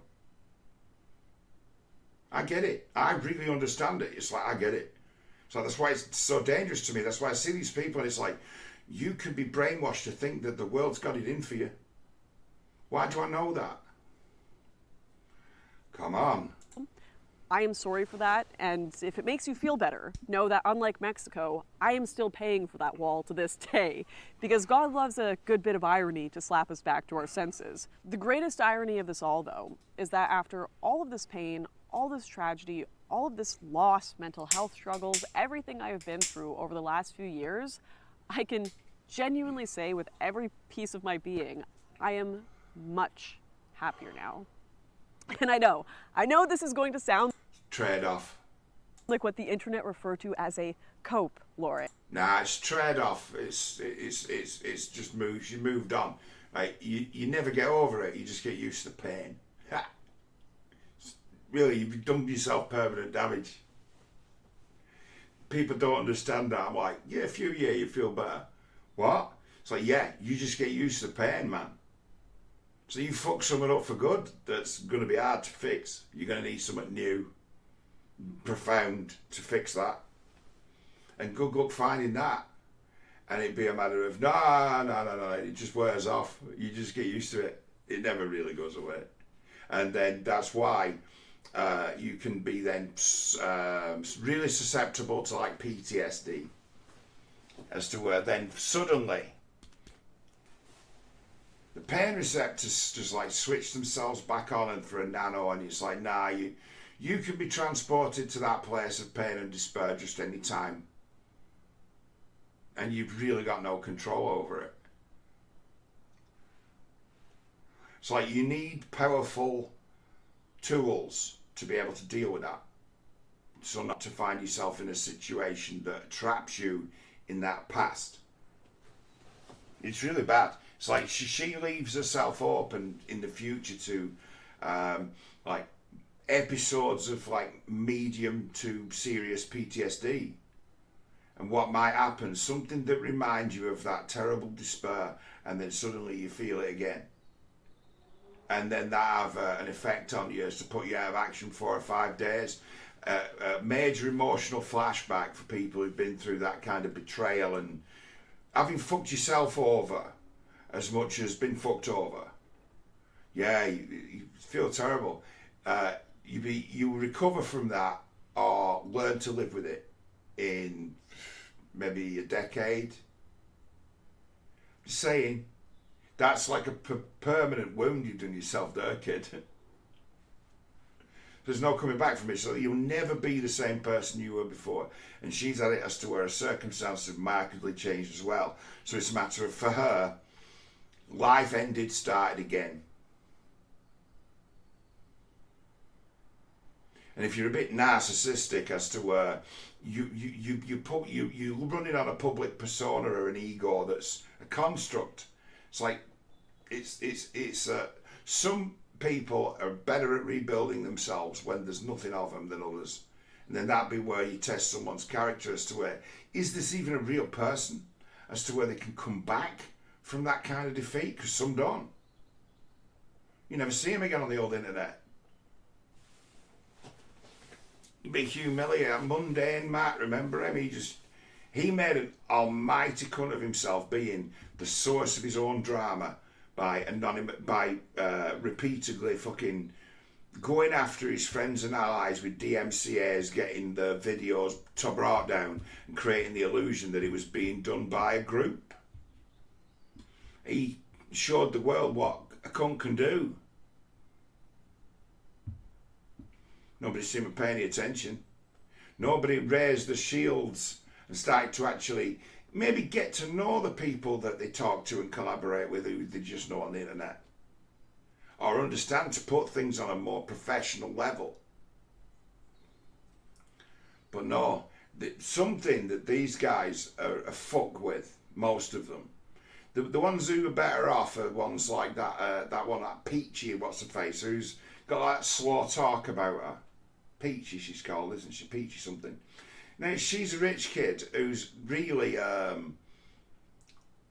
she doesn't have to worry that if she fails at this, she's going to lose her home or anything like that. So she can actually afford to be honest for 5 minutes. She can. She's secure. Someone like Southern is probably 6 months away from being on benefits, maybe even less, if her income streams disappear. So it's like the struggle she set herself, or the task she set herself as an online crusader for real justice and free speech, and it wasn't the task she thought it was to start with. It's an absolutely unsurmountable mammoth, and you can't do it on your own. And everybody's, to my mind, everybody's crap at it. But I am a proper cunt like that. I do think I'm the best. I think, but everyone's crap at understanding what you're up against. And it's that these guys by the left, like Lauren, with that fucking old shit and this trad thing, you're being laughed at by the left, who know that just they're the kids who grew up in the broken home. They are that very shadow, right? Their lives, their very lives, are in that very shadow where she made that quote as to say, well, why not? The products of that worth the risk are those people, and they're not as dumb as you think, and they're like, oh yeah, so us like that who were just sort of spunked into the world. Yeah, well, we're not even part of this, are we? We've seen the dirty dysfunction and the devastation that this dream of the trad has led to, and the fucking kids they brought into the world who didn't have a chance really. They were always being raised into an house full of fucking nutters screaming at each other. So she cut out the dysfunction, and she's right, and she paid the maximum price for it. With what? And she got the nightmare of the reality of what happens to vulnerable people when they have stupid ideas and put themselves on the internet, in essence, for sale to the highest bidder, with whoever could come up with the best trad act.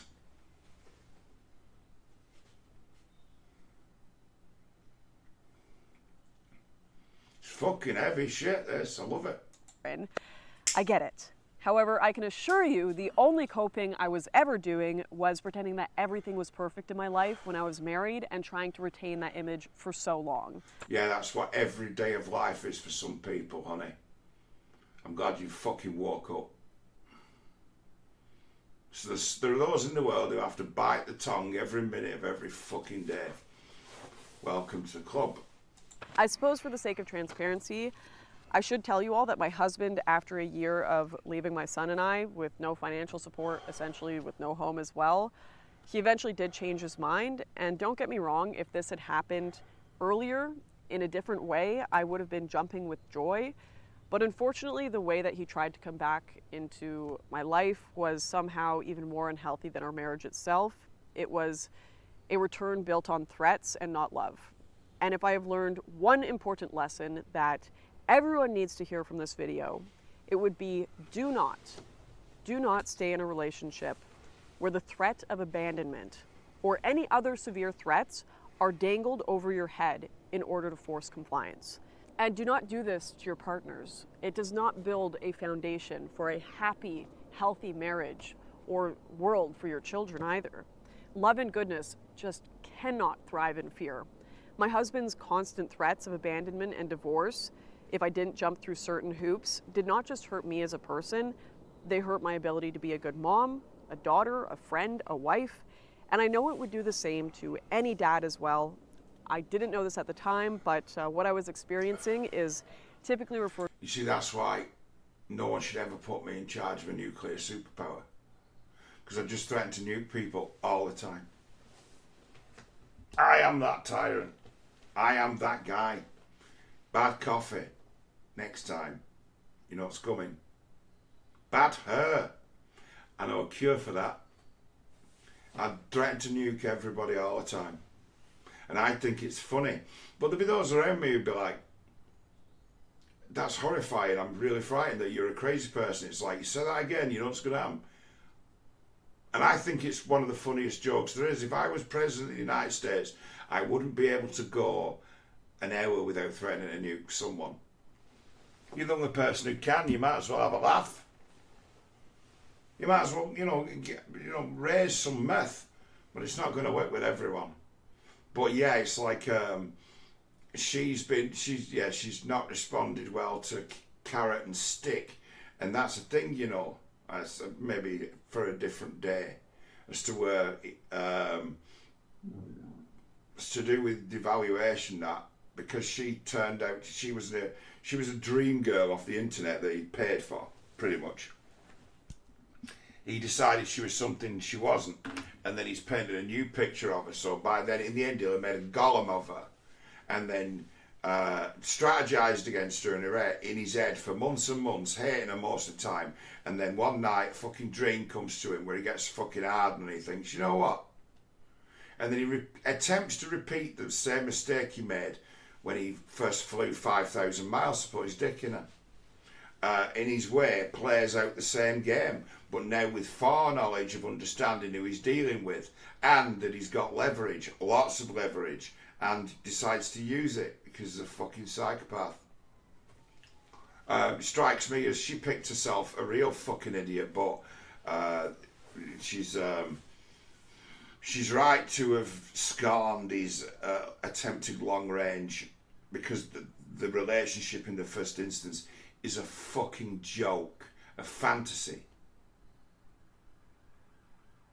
So imagine that, it's like someone decides to send me a DM like right now, bing, John, you're brilliant, I'm going to meet your buyout price and I want you to come to South Australia and be my husband. Like, are you sure you want me on your settee? You got no idea what I smell like. You got no idea that sometimes I just stay awake all night because it's like, it's hardly worth the fucking bother now. And I'll go through to it next day. It's like, some people think that's strange, but I don't do it much these days, but I used to do it a lot. So, but I got these weird habits that you don't know anything about. Really, would you do that? It's like, she's fucked up. But she took the cheese, didn't she? Took the cheese. My reckoning is that he's probably cracked on that he was a lot richer than he was.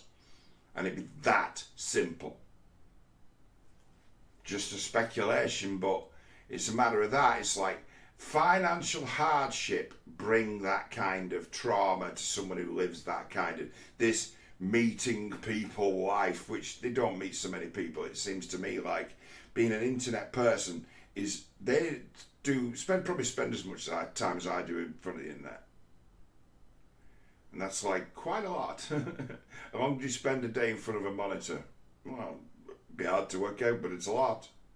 Just that, isn't it? The odd function. And then that'd be mostly networking. So these guys haven't made allies outside their own spheres, which is alarming as far as I'm concerned. And it's another part of why they're ineffectual. And they don't know who the natural allies are. They've got no real roots into who the actual real activists are either. There's some real activists around that are really good. And they're working class people who work on the local level. And these guys are about a tenth as effective as them. So they don't help them or to ever showcase them because they're better than they are. So these guys act as gatekeepers, keeping a potential audience away from more effective operators who could use your donations and your support. What do you do with the guy who's taking on Oldham Council? Fucking noble lad. He can't. He could keep going doing what he does, and he is really active. You know, he mentions it, turns up. So like, he keeps it going for about $2,000 a month. His whole life going in donations, and he does $2,000 a month. He's got something like about regular viewers about 250, but his regular viewers are all in the same town, practically, or in that town and the neighbouring towns, because the Labour Party conglomerate is everywhere, but they like us to be split up into towns and constituencies.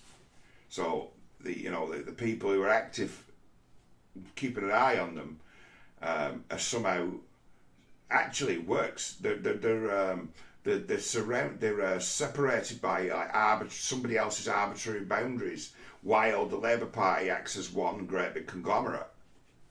So it's like they don't spot that, and it's like that's a big problem. And it's the way past that is to start to create networks of the local guys who've got all the experience, all the tales, all the networks, all the connections already that matter for people who turn up, right?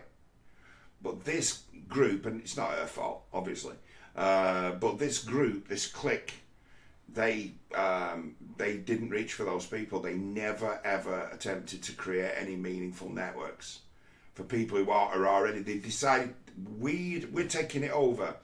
We've invented it and discovered it, and nobody else does this. So it's like people politically active in the UK have done a real job for the Labour Party derailing genuine opposition to them in the local political world. Derailed it. They've been the greatest allies and friends they ever could have hoped for, being just bigoted pricks talking on the internet. Them exist in broadcasting and finding an audience. The leftists are able to just point to those guys and say to the black Muslim vote, if it weren't for us going after these guys, they'd be in power and wanting to kick you out of the fucking country and steal your goods. And they just use a guy like Tommy Robinson as an advert, and he'd be a perfectly good advert as to you want this idiot and those who follow him to be in charge? Well, vote against us, and that's what's going to happen. So they do an incredible good job of skirting the minority communities. The minority communities in the north of England decide every election because by magic they all vote. Their turnout is 90+%, and everyone else's turnout is 30 something. So they win every election in every town in the north of England. So that then leads to a power situation as to who's really in charge. That's unique to every place, got their own deals done. And it's like no one even wants to go near that or address it seriously. None of them. Nobody wants to touch that. Nobody wants to ever talk about that. And those who are engaged against it, they're effective, mostly. But I've got no links to this entire right-wing internet. These guys seem to think that there's a downstream from them, but there isn't. There's just their audience. They're not part of any network or movement. These guys are a bit of a cult. They did this right-wing thing. There's all these names you can throw out. They're actually a bit of a cult, a bit of a club. They don't have any meaningful ties to any grassroots organisations. None. And they've not had the guts to go and try and find any, because as soon as you start to get into meaningful shit, then you can start to be threatened by people who frighten you. Threatened by people who frighten you. It's usually the end of the game for someone who's in it just to get attention and make money and it be interested, and we can imagine we're fighting a war against a great tyranny. When real life hits you and it's a matter of keep your mouth shut or fucking kill you, where are you then? So it's square one. Turns out you were fighting the wrong fight all along. You're a fool. And this one falls into that category of being a fool. Just on the larger scheme of it, because she is part of, into my mind, a clique that associates her with 20 other people. And I don't have to name them, you know who they are. A clique. That really, realistically, they didn't really exist. They don't really exist outside of their own bubble. And they are not even, they're like a, not controlled opposition, free opposition. Like controlled, free opposition. Why? Because they're ineffectual. Why? Because they're just preaching old rhetoric that's designed to actually target those affluent enough to pay them money. Because that's the thing about playing the God card and the trad card. The kind of people who will who like to hear that, they will pay to hear it. So you pay them, you tell it them, and they pay you to hear it. You're like a whore.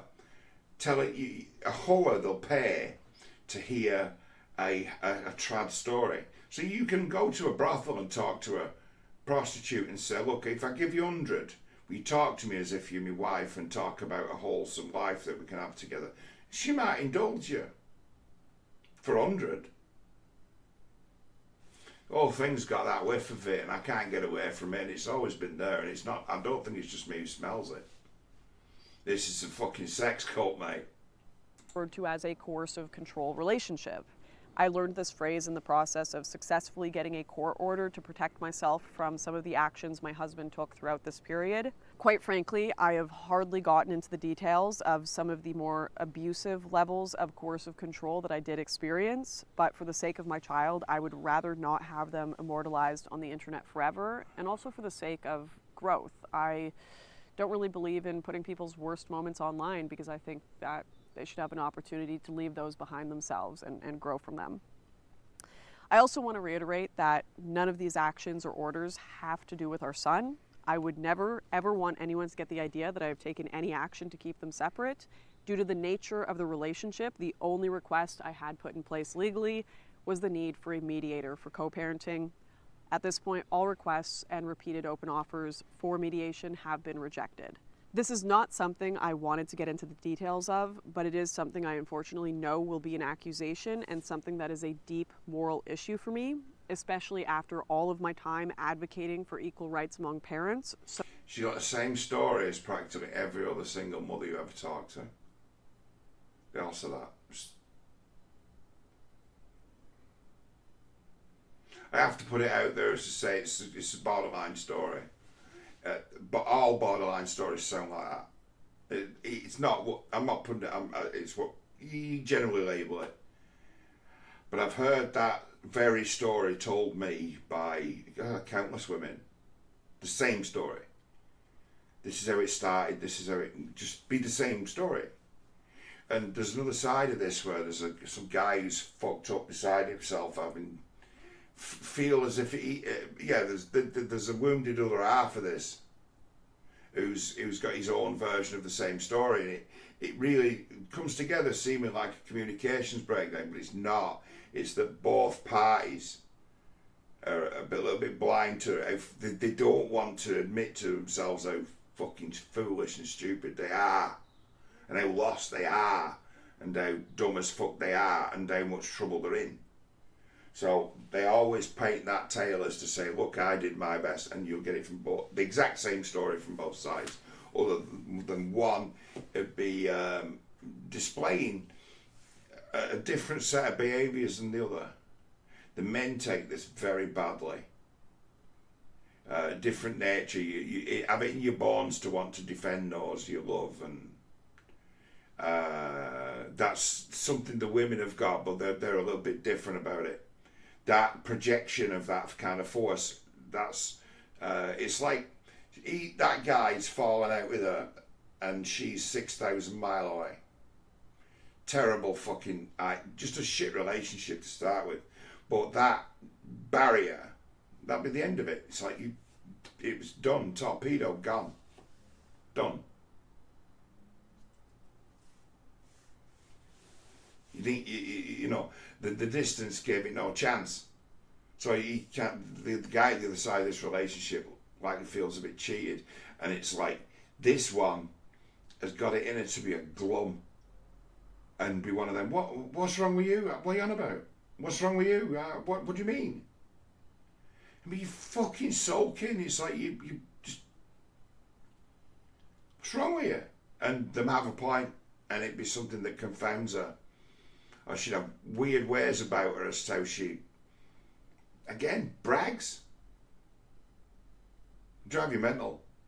So it's a matter of these two people have likely tortured each other to death, making an effort to put up with each other. Ain't that bad?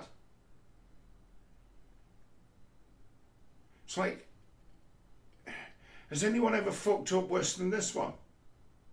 Saying, she had a pick of a fucking good letter, didn't she? You'd have expected that, you know, everyone who threw her the trad offer wouldn't have been, you know, that bad, that she'd have had a modicum of control. And it's fundamentally that she's a poor girl, right? She's not of a social class that can really handle itself, that knows how to handle money and things like that. And it'd be a matter of, I think that the crack is here that this guy who signed up for her worked out that he couldn't afford her. But when he was chasing his dick, he was willing to jump on a plane, weren't he? You're like, what the fuck have you done to yourself? Picking one like that. Something they leave out of every story says she picked him. It's never part of the judgment. They never even consider as to where, when did this start? As to where every stage of the game, this one's had all the power and has been banging against a brick wall up against someone who's also banging against a brick wall, banging their head against a brick wall. People ask why I'm celibate, and I'll give you that as a reason as to why. I wouldn't want to be trapped in that for a minute. I'm combative, and usually think I'm right.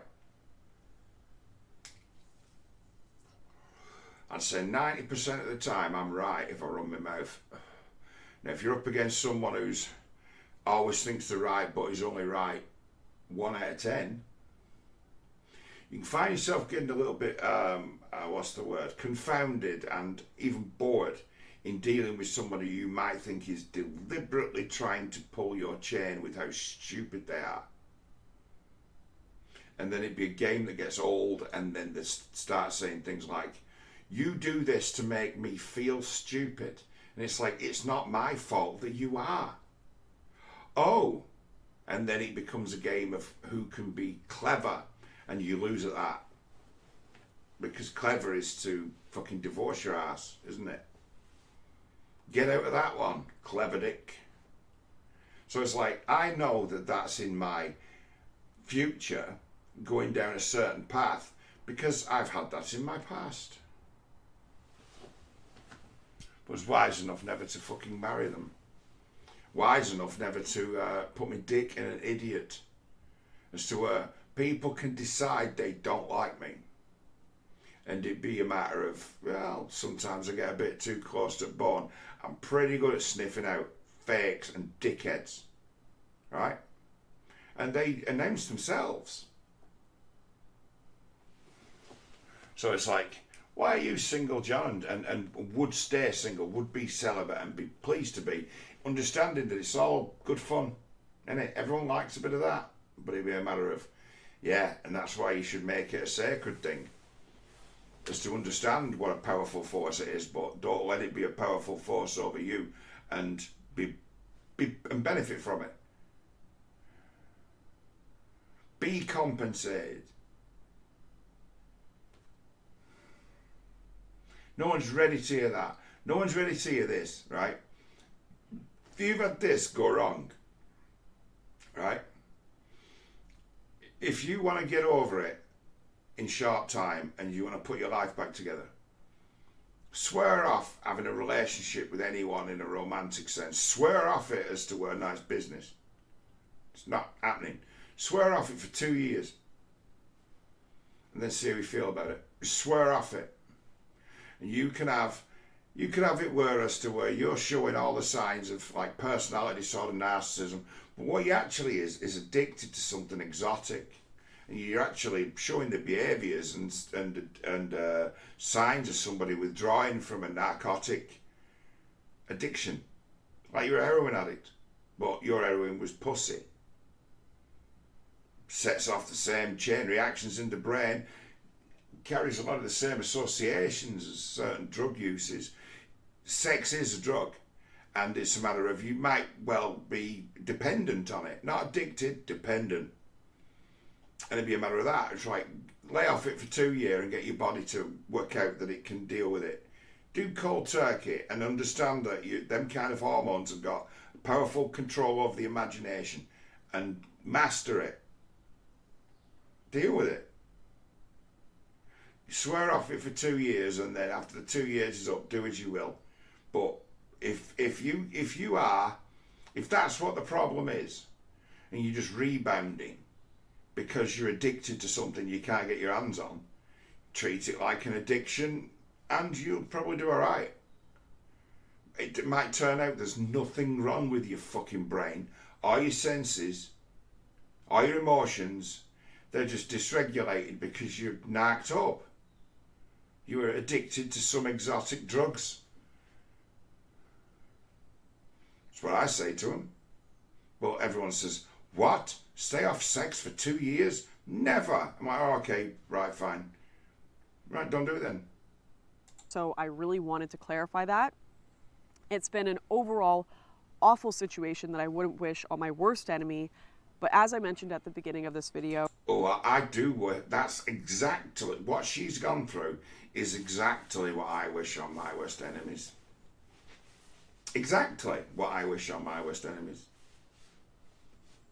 When she says, I wouldn't wish that on my worst enemy, I'm like, oh, yeah, I do. Often know it's coming and be like, just a matter of time. Why? Because you're a fucking crackpot who's off on the wrong foot and you've sold yourself a bill of goods, and it's plainly obvious that you think you're, at some stage, larger than life and above common sense and the fucking law, and you will always pay a price for it. And the price is always the same. It's always that. It's always feeling like that. It's always... And he says, like, right, the lesson you're going to learn from this kid is things can always get worse. Now, have you learned the lesson? No? Oh, well, have some more then. Have some more shit. Have you learned yet? Wow. Fucking hell. So this really overall is not a tragedy story. So let's get in. Yeah, it is. It's brutal. It is a tragedy story. It's fucking brutal. It's like, whatever came out at the other end of this, right? She'd have been better off being who she was before any of this started than what the journey's turned her into. She'd have been better off outside of it. She could have traded up what she had in the world for what she wanted without going to the internet for it.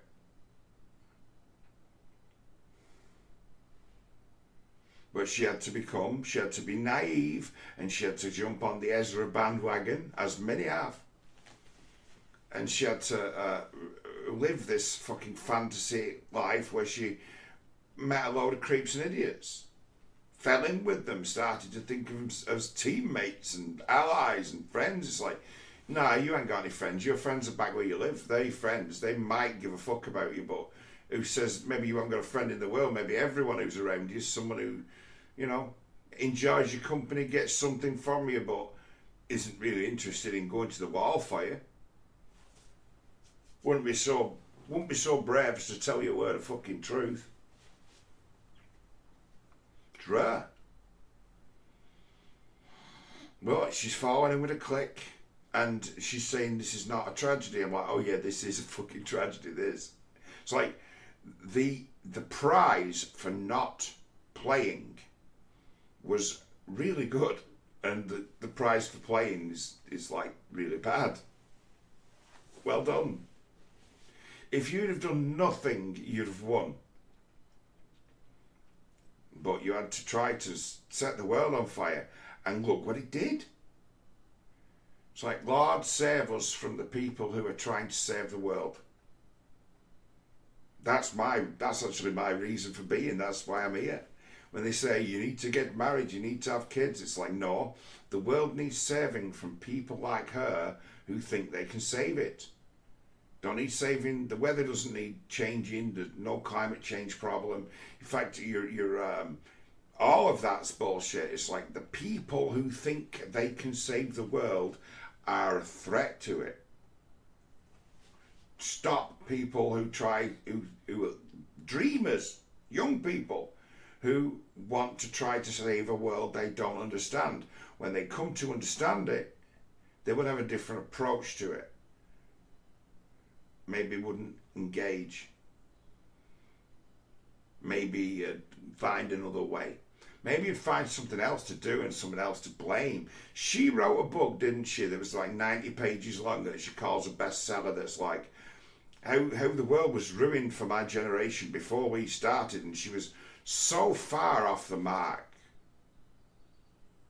Because she was blaming the identity politics. I'm like, no, that's like blaming guns for murder. And none of them understand that. None of these guys understand that. It's like, no, you're pointing to the weapons and saying, we need to do something about these weapons. These weapons are a problem. It's like, no, the people who wield them are a problem and you're not interested in addressing them.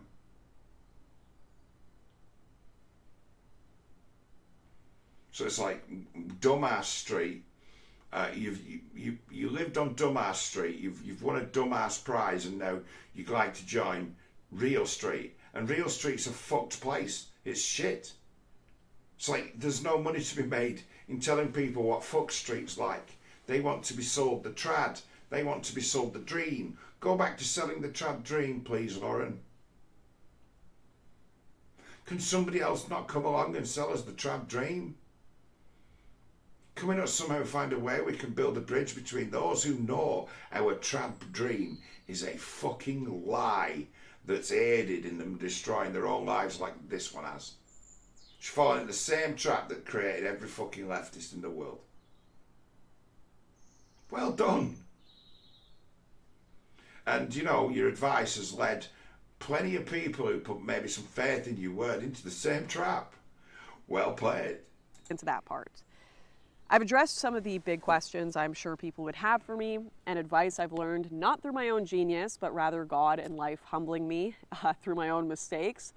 So I think it's time to answer the massive question of what do we do with someone like me? What do we do with people who have failed to achieve the ideal we have for life and our world? I think this is really the ultimate question of our time, because take up comedy.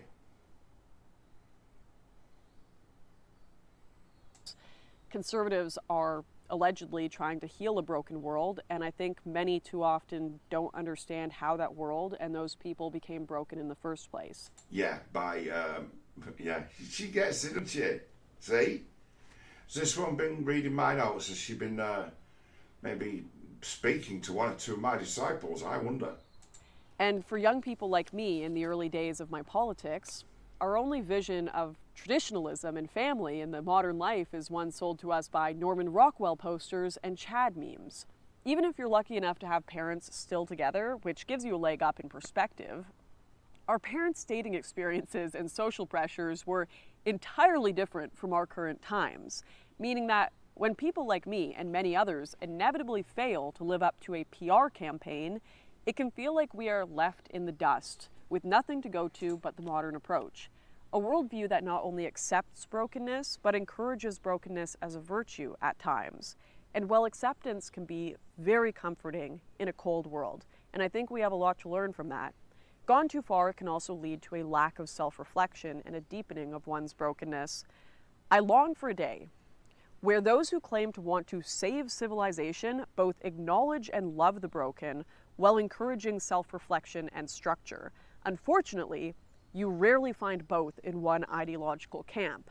Worse, I find people feign that their cruelty is some sort of correctional compassion, whilst only ever wielding it against their political enemies. The people we should be correcting the most in our lives are those who already know and respect us. And if you wouldn't be cruel to them for correctional purposes, why would you think cruelty would work on people who don't know or respect you at all? That's because you just mean to hurt them.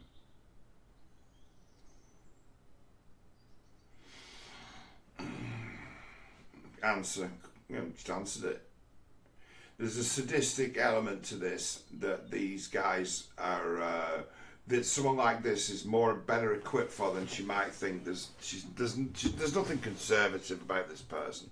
She's working class. She's kind of a scrapper, chancer. So she's more combative than a conservative woman ought to be.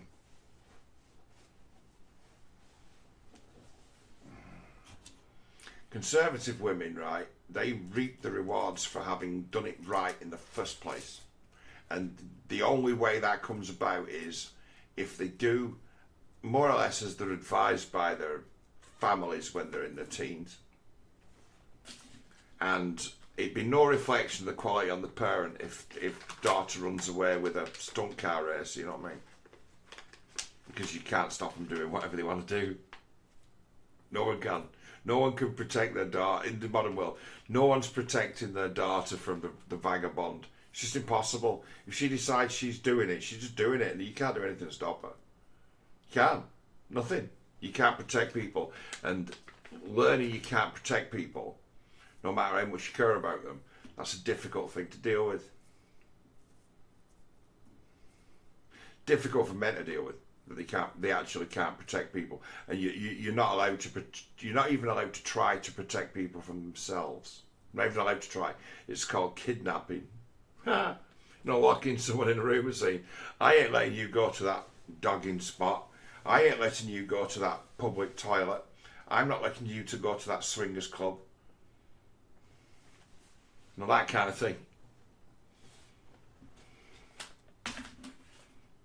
You're not allowed, you're kidnapping someone by, not allowing them to go and do something fucking destructive and sordid. It's destructive and sordid and that it will destroy them, and they don't, and they decided they're going to do it, and you try and tell them, and you try and tell them, and you don't, you try and tell them, and they do it anyway because that's what they want to do, and then later they resent you for being right. So you're up against, right? People do fuck things, but don't want to be seen as being fools for having done them, so they normalise them. And it's you's got a problem, not them, because they're all right with what they did. And it's like, well, are you? Well, you can't prove they're not. You get it with this of people as shameless, and it's like, no, they're just good at dealing with it. Better at dealing with it. Used to it. Used to the pain of it. Used to the pain and the grief of it. And you get people who get good at handling grief and pain, and it become, in its essence, a fuel. It's like, you go up against people like that in life. Your notions of the sensibilities, it's like me, I'm a man of the rules, because I'm like, I know that God always wins in the end, that you're dead, and no one's ever come back to say nothing about what the treatment's like, what the rations are like. I'm like, things always turn up as they appear that they're going to, and there be certain laws that are not that well understood by humans as to where God's rules are more brutal than we actually think they are. And it'd be, you always had a choice. Why am I suffering so much when all I wanted to do was do something good and nice and raise a family, and I've been so betrayed, and it's a matter of, well, you fucked up, didn't you? No sympathy. It's like slaves, God and slavery. It would be, why isn't God helping us? Because you're not willing to fight. What? Yeah, you got a choice here. You can fight until you die. And then, you'll get God's glory. You'll be right with God. God would be supporting of this endeavour to fight to the death. Really? Yeah. And if you don't bother, it's like, no. You had a choice. You're left on your own. You've got a choice here. You've decided to be enslaved. And God be like, okay, that's what you decided. Fine, you have got that right. See you later. Don't expect my grace no more, because you could have killed yourself. And you're like, God's as bad as that. Yeah. You see it that way. You see it like, well, it's a matter of life and death. It's like, you care about life far more than you should. I don't care about it anything like as much as you do.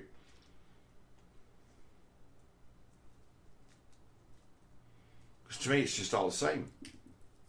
That's why God is in essence timeless. Don't give a fuck. So did you do it or didn't you? Yeah, I did. Well, It doesn't matter what your excuses are. You did it. You know you did it. Doesn't matter if a court of law says you're fucking innocent. You know you did it, so I know you did it. You fucked. It's like your own way. You're gonna pay for that. You're gonna do your time for it, and everyone does who gets away with something. No one really gets away with anything. That's my understanding of it, and it's a matter of, you can deny that and you can mask that as much as you like, but there'll come a day when your money runs out and you can't afford your drink and your fucking drugs anymore, and suddenly you're left with being you, and you know that you're in trouble. People hit the wall. Usually, always all culminates, people can keep a bad situation going until they run out of money. It's just a thing that it's an extra layer of pressure that most of these YouTube people really do suffer from. None of them have got any security, and could be said pissed away their futures. She could have been learning to be something fucking practical in her 20s, couldn't she? It's a lot harder to learn a grift when you're over. I know, a trade. It's a lot harder when you get to her age. Nobody wants to teach you anymore.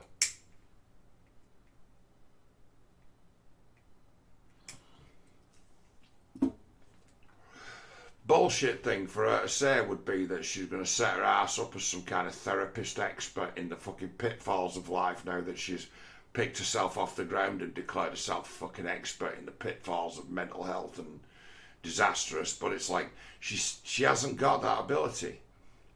Why? Because I haven't heard one fucking word really of her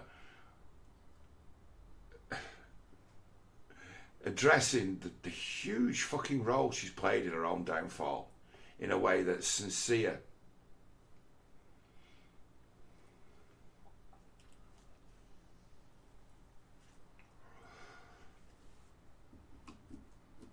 It's like she might get to it.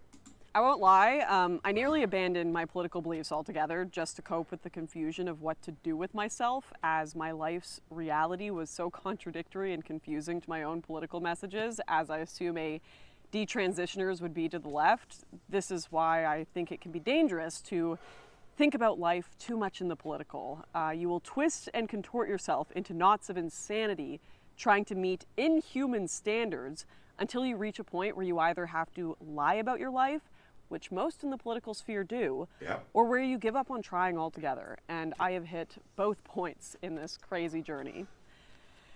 I definitely reached a stage in my life where, after my husband left, as the months went by and the reality started to set in, my life just became about surviving the day. I was in such a low state of depression that there was just no grand vision anymore. I was angry with God for not answering my prayers. I turned my back on him, as I have too many times before, and I just lived as if the future didn't exist. Just try to get through the day over and over and over, try to get out of bed, right? And I was very...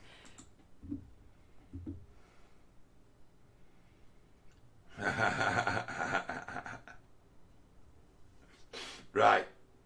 God let her down. President, yeah. Right. That's part of the fun of it. That's part of the lesson that your prayers and is worth nothing. It's part of the great comedy of coming to understand God, is that your prayers didn't get answered because they were disrespectful and entitled and inappropriate. You prayed for the wrong things.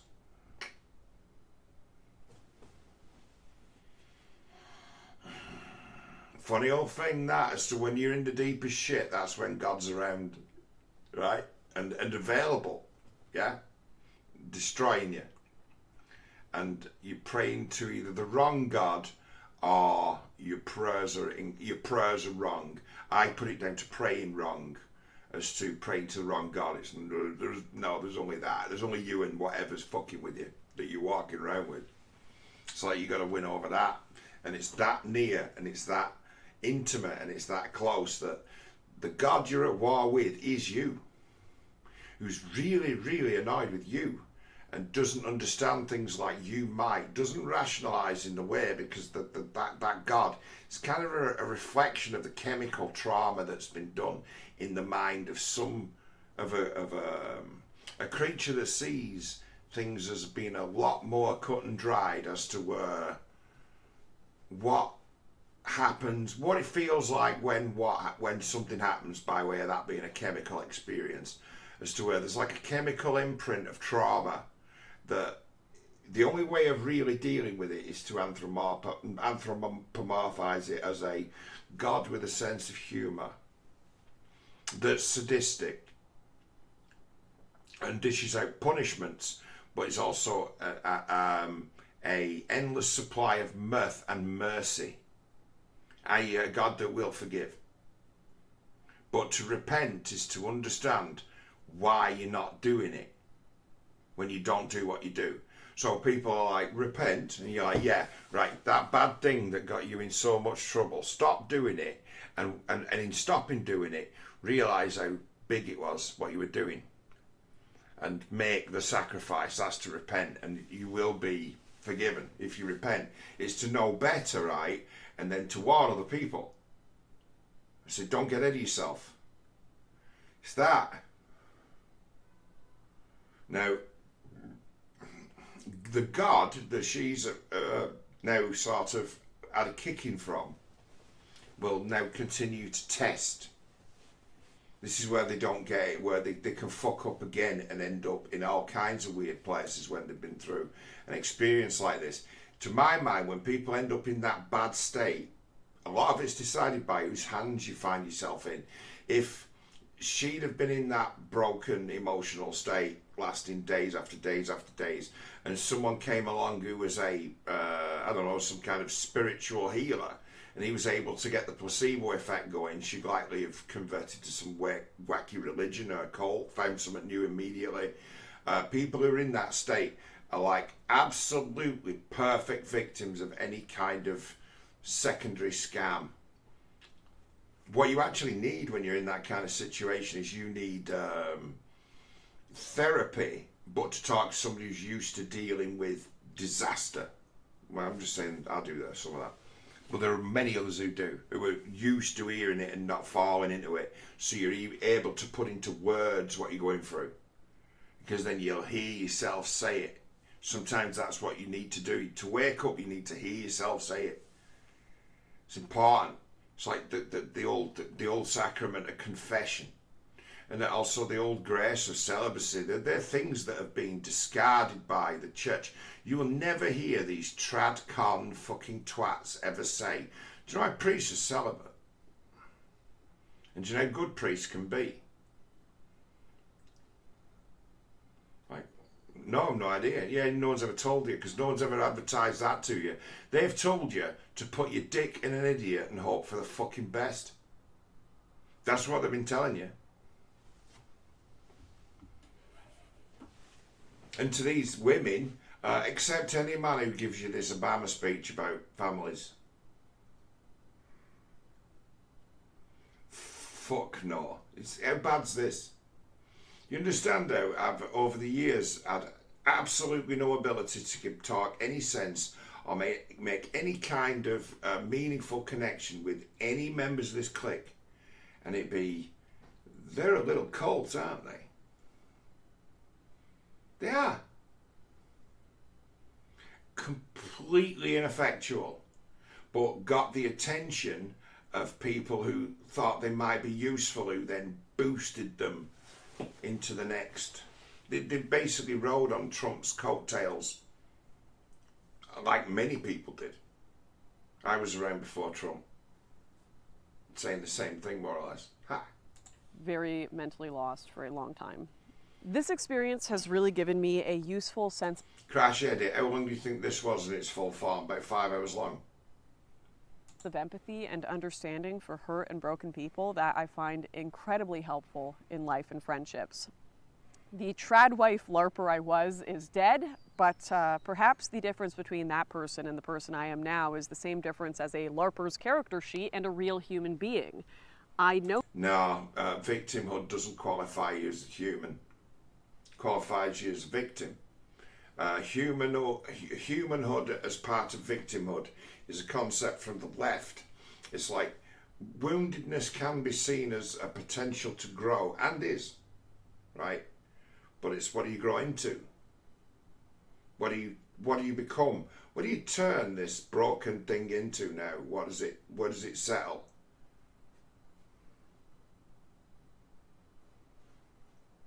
Doesn't qualify you for anything, having been through. Some people go through that, don't learn a fucking thing, and they do it again, and don't learn a fucking thing again. They become more embittered. Second time they fuck it up. Suddenly it's now all about the system. And then that becomes the purpose. Nothing's wasted.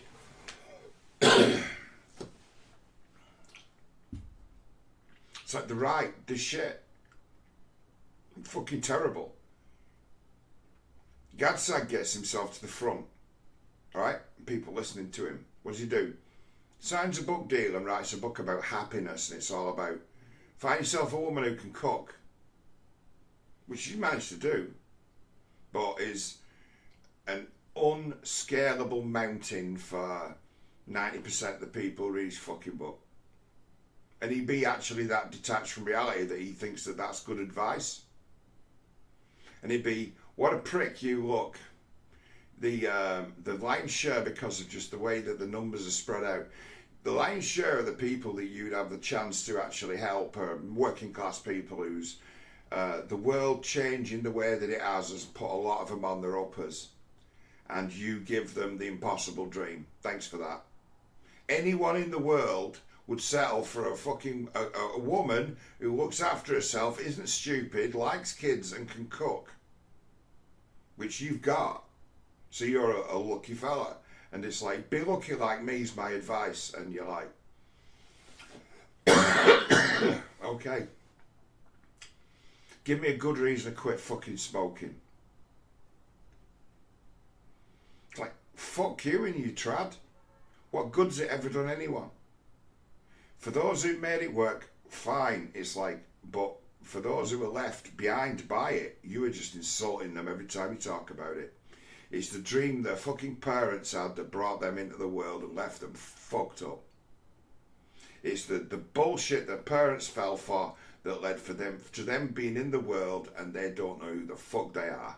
And you'll come along and say, that's the way to play, and it's what replicate the mistakes my parents made.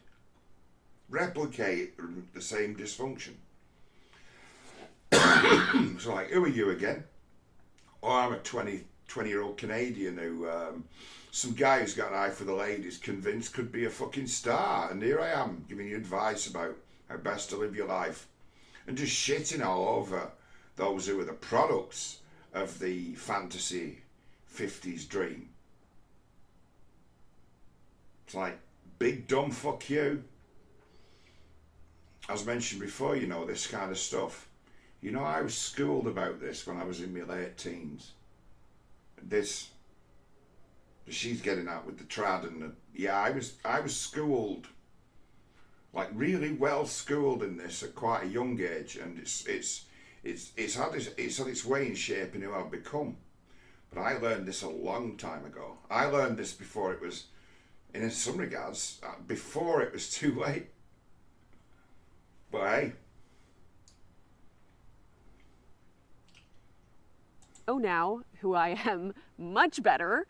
I am not some right-wing Valkyrie. I am not some bastion of conservative femininity. I do not want to be a saint of any ideology. I don't want to be held to anyone's standards because I know reality is far too confusing to be summed up in a listicle of goals or instructions. I can't do it. I'm sorry, but I can be a redneck. I'm pretty good at that. I certainly... No, if you were good at that, you wouldn't have got in so much trouble in the first place, or you'd have got yourself in a more powerful position where others weren't able to use you and leverage you the way that they did. Just saying. Rednecks are usually pretty good chances. They're the best of the chances. It's like, you failed. Many chances to succeed outright. You failed. Nah, she's not a good redneck. Love my freedom, guns. I don't trust the government. Definitely, definitely much less than I even did before, and somehow it keeps going down to less levels of trust every day. And you know, despite everything that I've been through, all the craziness, I still do believe in love. I still do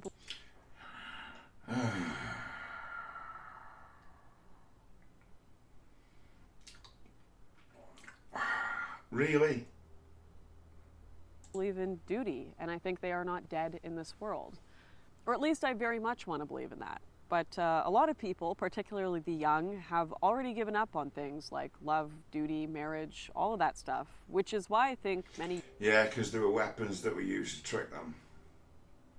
Turn them into the people they've ended up that don't believe in anything other than what they can get because of what's been taken from them. Didn't do out to help them, did you? Didn't even think about it. Just decided, I'm not one of them. I'm a trad wife. I'm not a trailer park whore who's, you know, there's a song, if she's listening, she needs to listen to a song by Heart called Magic Man. And in her case, Magic Man was like Ezra Levant. Welcome to the circus. Same fucking story. This light is going to make me look a dick. No, I can perfectly get that right for myself. Young people are fleeing the right in droves. While some of this can definitely be attributed to modern education or media, it's always worthwhile looking inward on one's own messaging and where they could be missing things. I mean, really, telling a generation made up of increasing numbers of children of divorce that the only parent, the single parent who stayed to raise them and gave them some semblance of what love and responsibility is the thing that's ruining Western civilization is not a strategy. It's the truth, but it's not unsurpassable.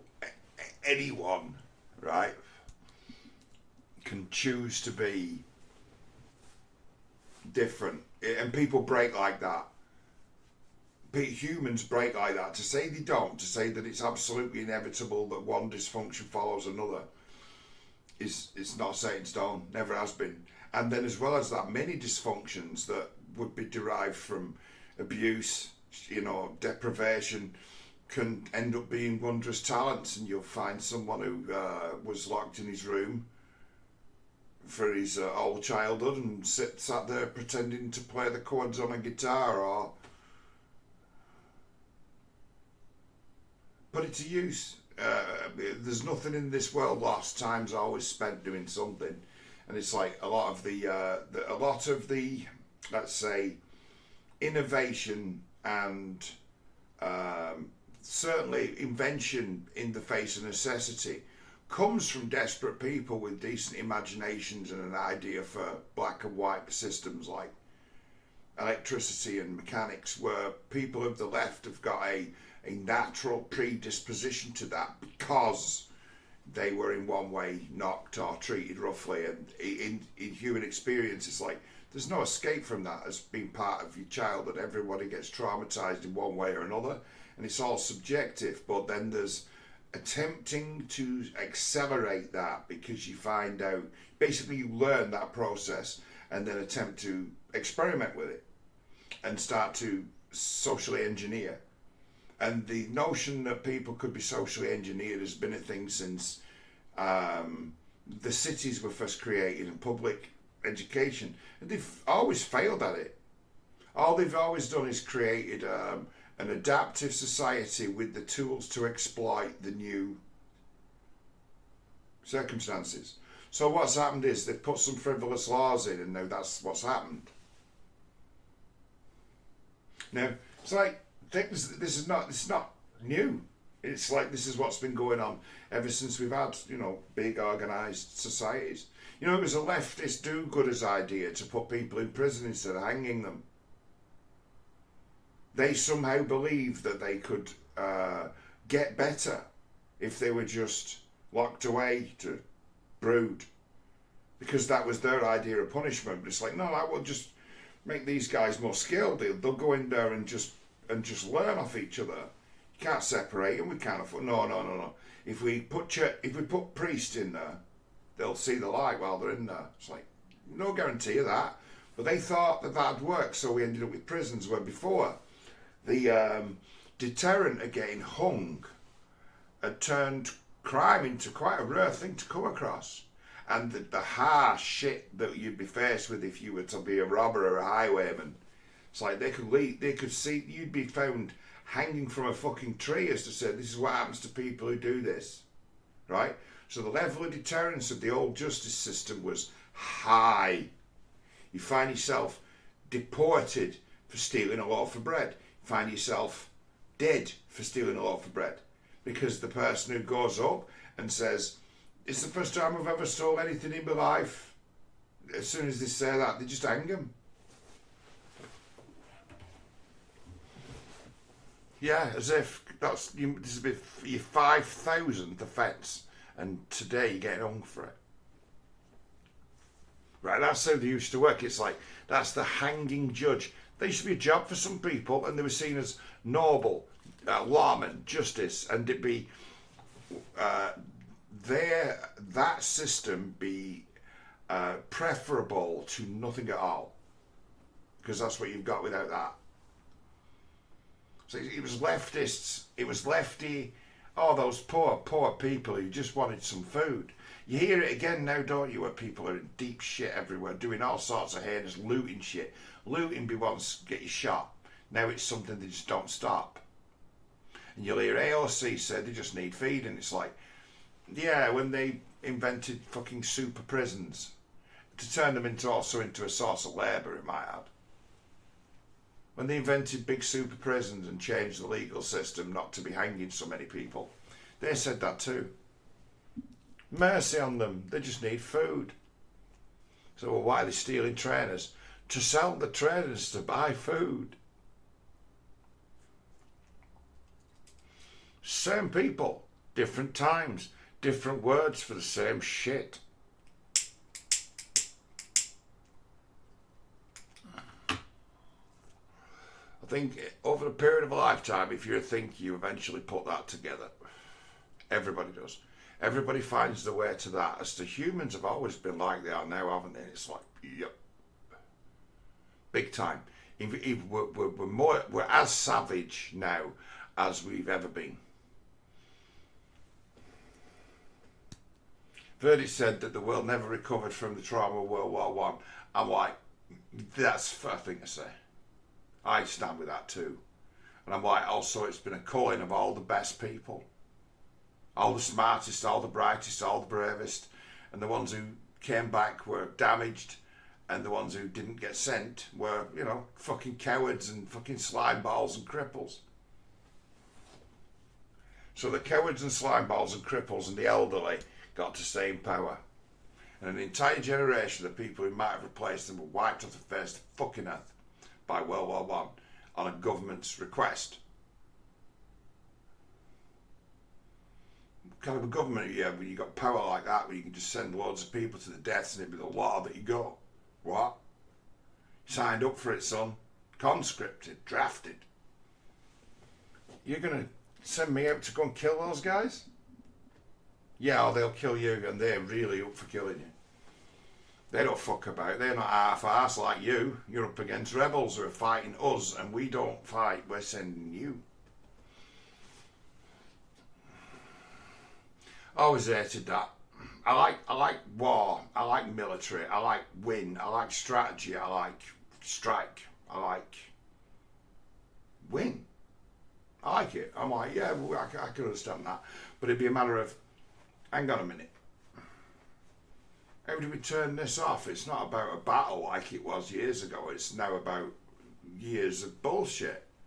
Is there a way of actually winning in one of those ways I like, which is just military bang, left, right, knock out? No, there isn't. And they proved there isn't. Full spectrum warfare failed in Vietnam. Big time. Combined munitions. Fire bases, the mainstay of what it is to go to war is to be shelling people, to be able to see them so you can hit them from long range. That's what it's about. Been like that. It's like There's armies lost playing like that. So yeah, but they still play like that, don't they? It's still all about guns. And when with guns, I'm not talking about the gun you might have in your fucking home. I'm talking about guns that, you know, go on the back of a truck. It's like, this one is a fucking babe in the woods, hasn't a fucking clue. How far should you get not having a fucking clue what the world is, not having a clue who she's messing with, not having a clue who she's rubbing up the wrong way, not having a clue that she could fucking upset people to their very core, talking her fucking shit. She would be triggering people with her trad act, right? You get it where you get some poor girl who's been, her father was some bullshit preacher who was fingering her, right? But gave the Obama speech, gave the priest, you know, gave the speech, said the right words to be seen as being right, but really he'd be a perv who's really really losing it. And there'd be somebody out there who sees when people start to talk that pious stuff as, oh God, it's that terrible trick that was played on all our neighbours. It's that terrible trick that was played on my mum. It's that terrible trick that was played on me. And all these girls are like, you fucking twat talking that. And they understand, you're grooming you lot. You're poisoning people's minds. And it'd be like yours was poisoned. Yes. And they have a point. There's something different about God and religion. And those ministers, it's like everyone who's a minister in their own way has got a, supposedly, or the way they crack on, has got some sort of insight or connection to the Almighty. And it's like, well, no, they haven't. And it's like, why? It's like, well, first of all, they've not been destroyed and burnt to the ground, but like the likes of this person have, and that I've experienced in the past. And they're also not celibate. They're fucking pussy hounds. Kiddie fiddlers. They don't have the connection to the Almighty that they could have if they were celibate and had the old Godhead, as they used to call it. So they're fake. It's like, do you know actually rare it is to find people who are of the proper faith, who keep the powder clean and see everything? Right? There's none. Zero.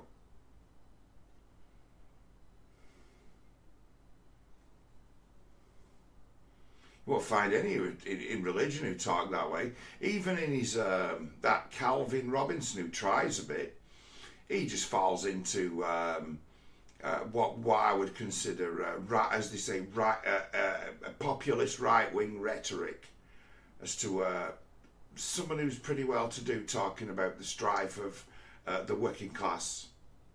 It's like, you don't know for the first fucking thing about what you're talking about. You're just repeating what others say, and what you're repeating is Labour Party propaganda. It's what guarantees that they always win local elections where it really matters, where they wheel you guys out being bigots talking about Muslims. Be frightened of this guy. This one ties you all with same brush, refers to you as Muslims.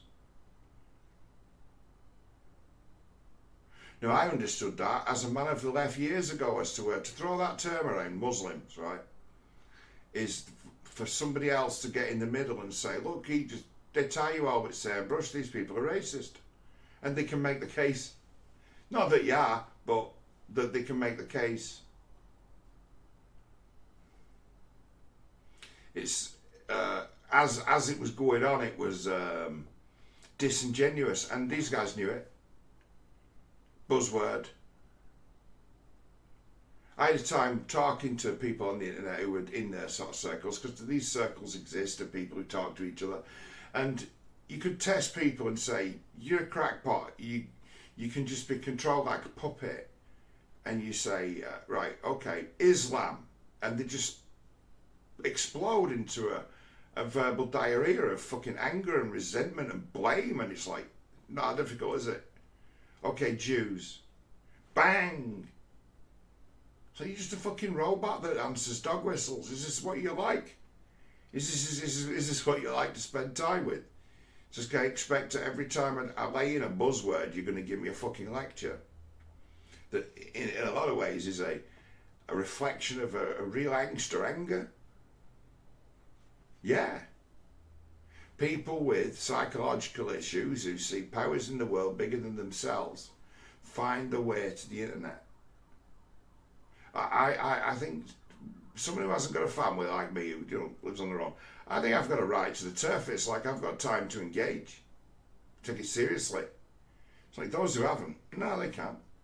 You shouldn't be involved. If you want to go to war with the left and at the same time carve yourself out a family life and a fucking successful future, you ain't ever going to be anything but half-arsed. Because it's serious. Hardly anyone gets how serious it is. There's one or two who do, and they're not for saying just how serious it is. Because they know themselves that when you pass the full test of how far are you willing to take this, they all fail. You say the world's in a bad place, it's like you got a choice, you can reach for arms. You can identify the people who are the most dangerous and you just go out and kill them all. There's no one to stop you from doing it. It's like you organise yourselves and take them out. Oh no, we want to win with reason. It's like, oh no, that's not going to work. The only way that's going to work is you've got to go and kill them all. If you look at how every revolution takes its fucking shape, whether it be the Russian, the French, the American, there's been a lot of bloodletting and there's been a changing of the guard. Now, if you're not willing to do that, you're half-assed and you deserve to get beaten. I'm not saying go out and do it, I'm saying you don't take it as seriously as those you're up against do. It's like the left, out of confusion and in essence, the old right, because the old right have morphed into the left and just being cunts. Just to say cunts, it's like you've had politicians cunts and then they say like left and right. It's like, no, it's cunts. And it's like the left have become what the cunt right was, because the cunt right was never conservative. They were just cunts. They were just cronies. And it's like one group died out, the other one changed sides. All the cunts are drawn to it. They know it's a game. They know it's a scam. They're in it for themselves. Those who know. Those who don't, find out quick.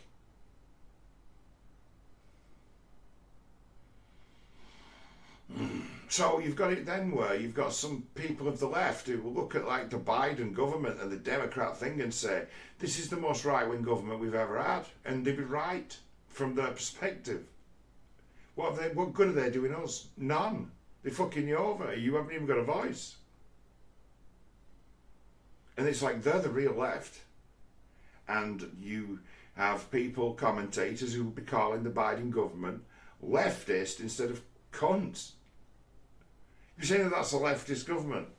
I'd say that they're weak towards any kind of ideas for furthering, just gaslighting the fuck out of people to keep them distracted. That's what they're doing. They've already carved it up. This right-wing thing, this right. At some stage of the game, that Candice Owens picked up a game or took a good chance or an advantage and completely jumped all these internet girls. She's like the one who won, and there was something like, 20 candidates, but she's the one who's got the $1 million contract and the rich husband. She's the one who made it. She's the one who won.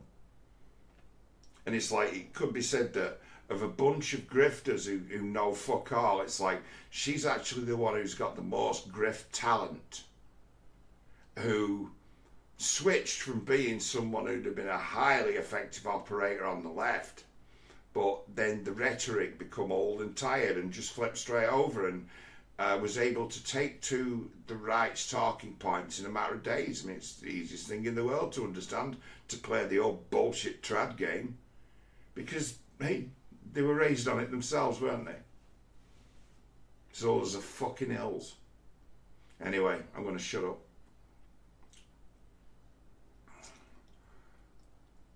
But yeah, I'm done with this. I'm not going to listen to the rest of it. I get the full picture of the tragedy. This is a shit story, isn't it? It's like this. If this be where the story ends for this person as being someone of note whose video you would watch, this is a terrible ending to the tale. Not that I'm hoping for an happy ending or some radical change, because I know that that's rare. What needs to happen for her now to reinvent? It's like, I haven't a clue in my fucking head. I wouldn't know. I wouldn't know how to take one step. So you got to give her that. She is up snafu, isn't she? She's fucked. She's basically spunked it. And it's a matter of cautionary tales, fantastic. If you want to look at it like that, it's like this one's a grifter who got quite far. The ultimate grifter who had nothing and took it to the furthest extreme would have probably been Marilyn Monroe, right? Say Marilyn Monroe was like A1 grifter, paid the massive price for it though. I'd say this one has paid a similar price for, I don't know, if Marilyn's in the Premier League, she's a Division 7 broken harlot. It's like, maybe didn't know she was a broken harlot, but she took full advantage of it at the same time. Others who saw it, cashed in on it, decided they wanted a piece of it. It's not a fucking tale I'll want to revisit anytime soon.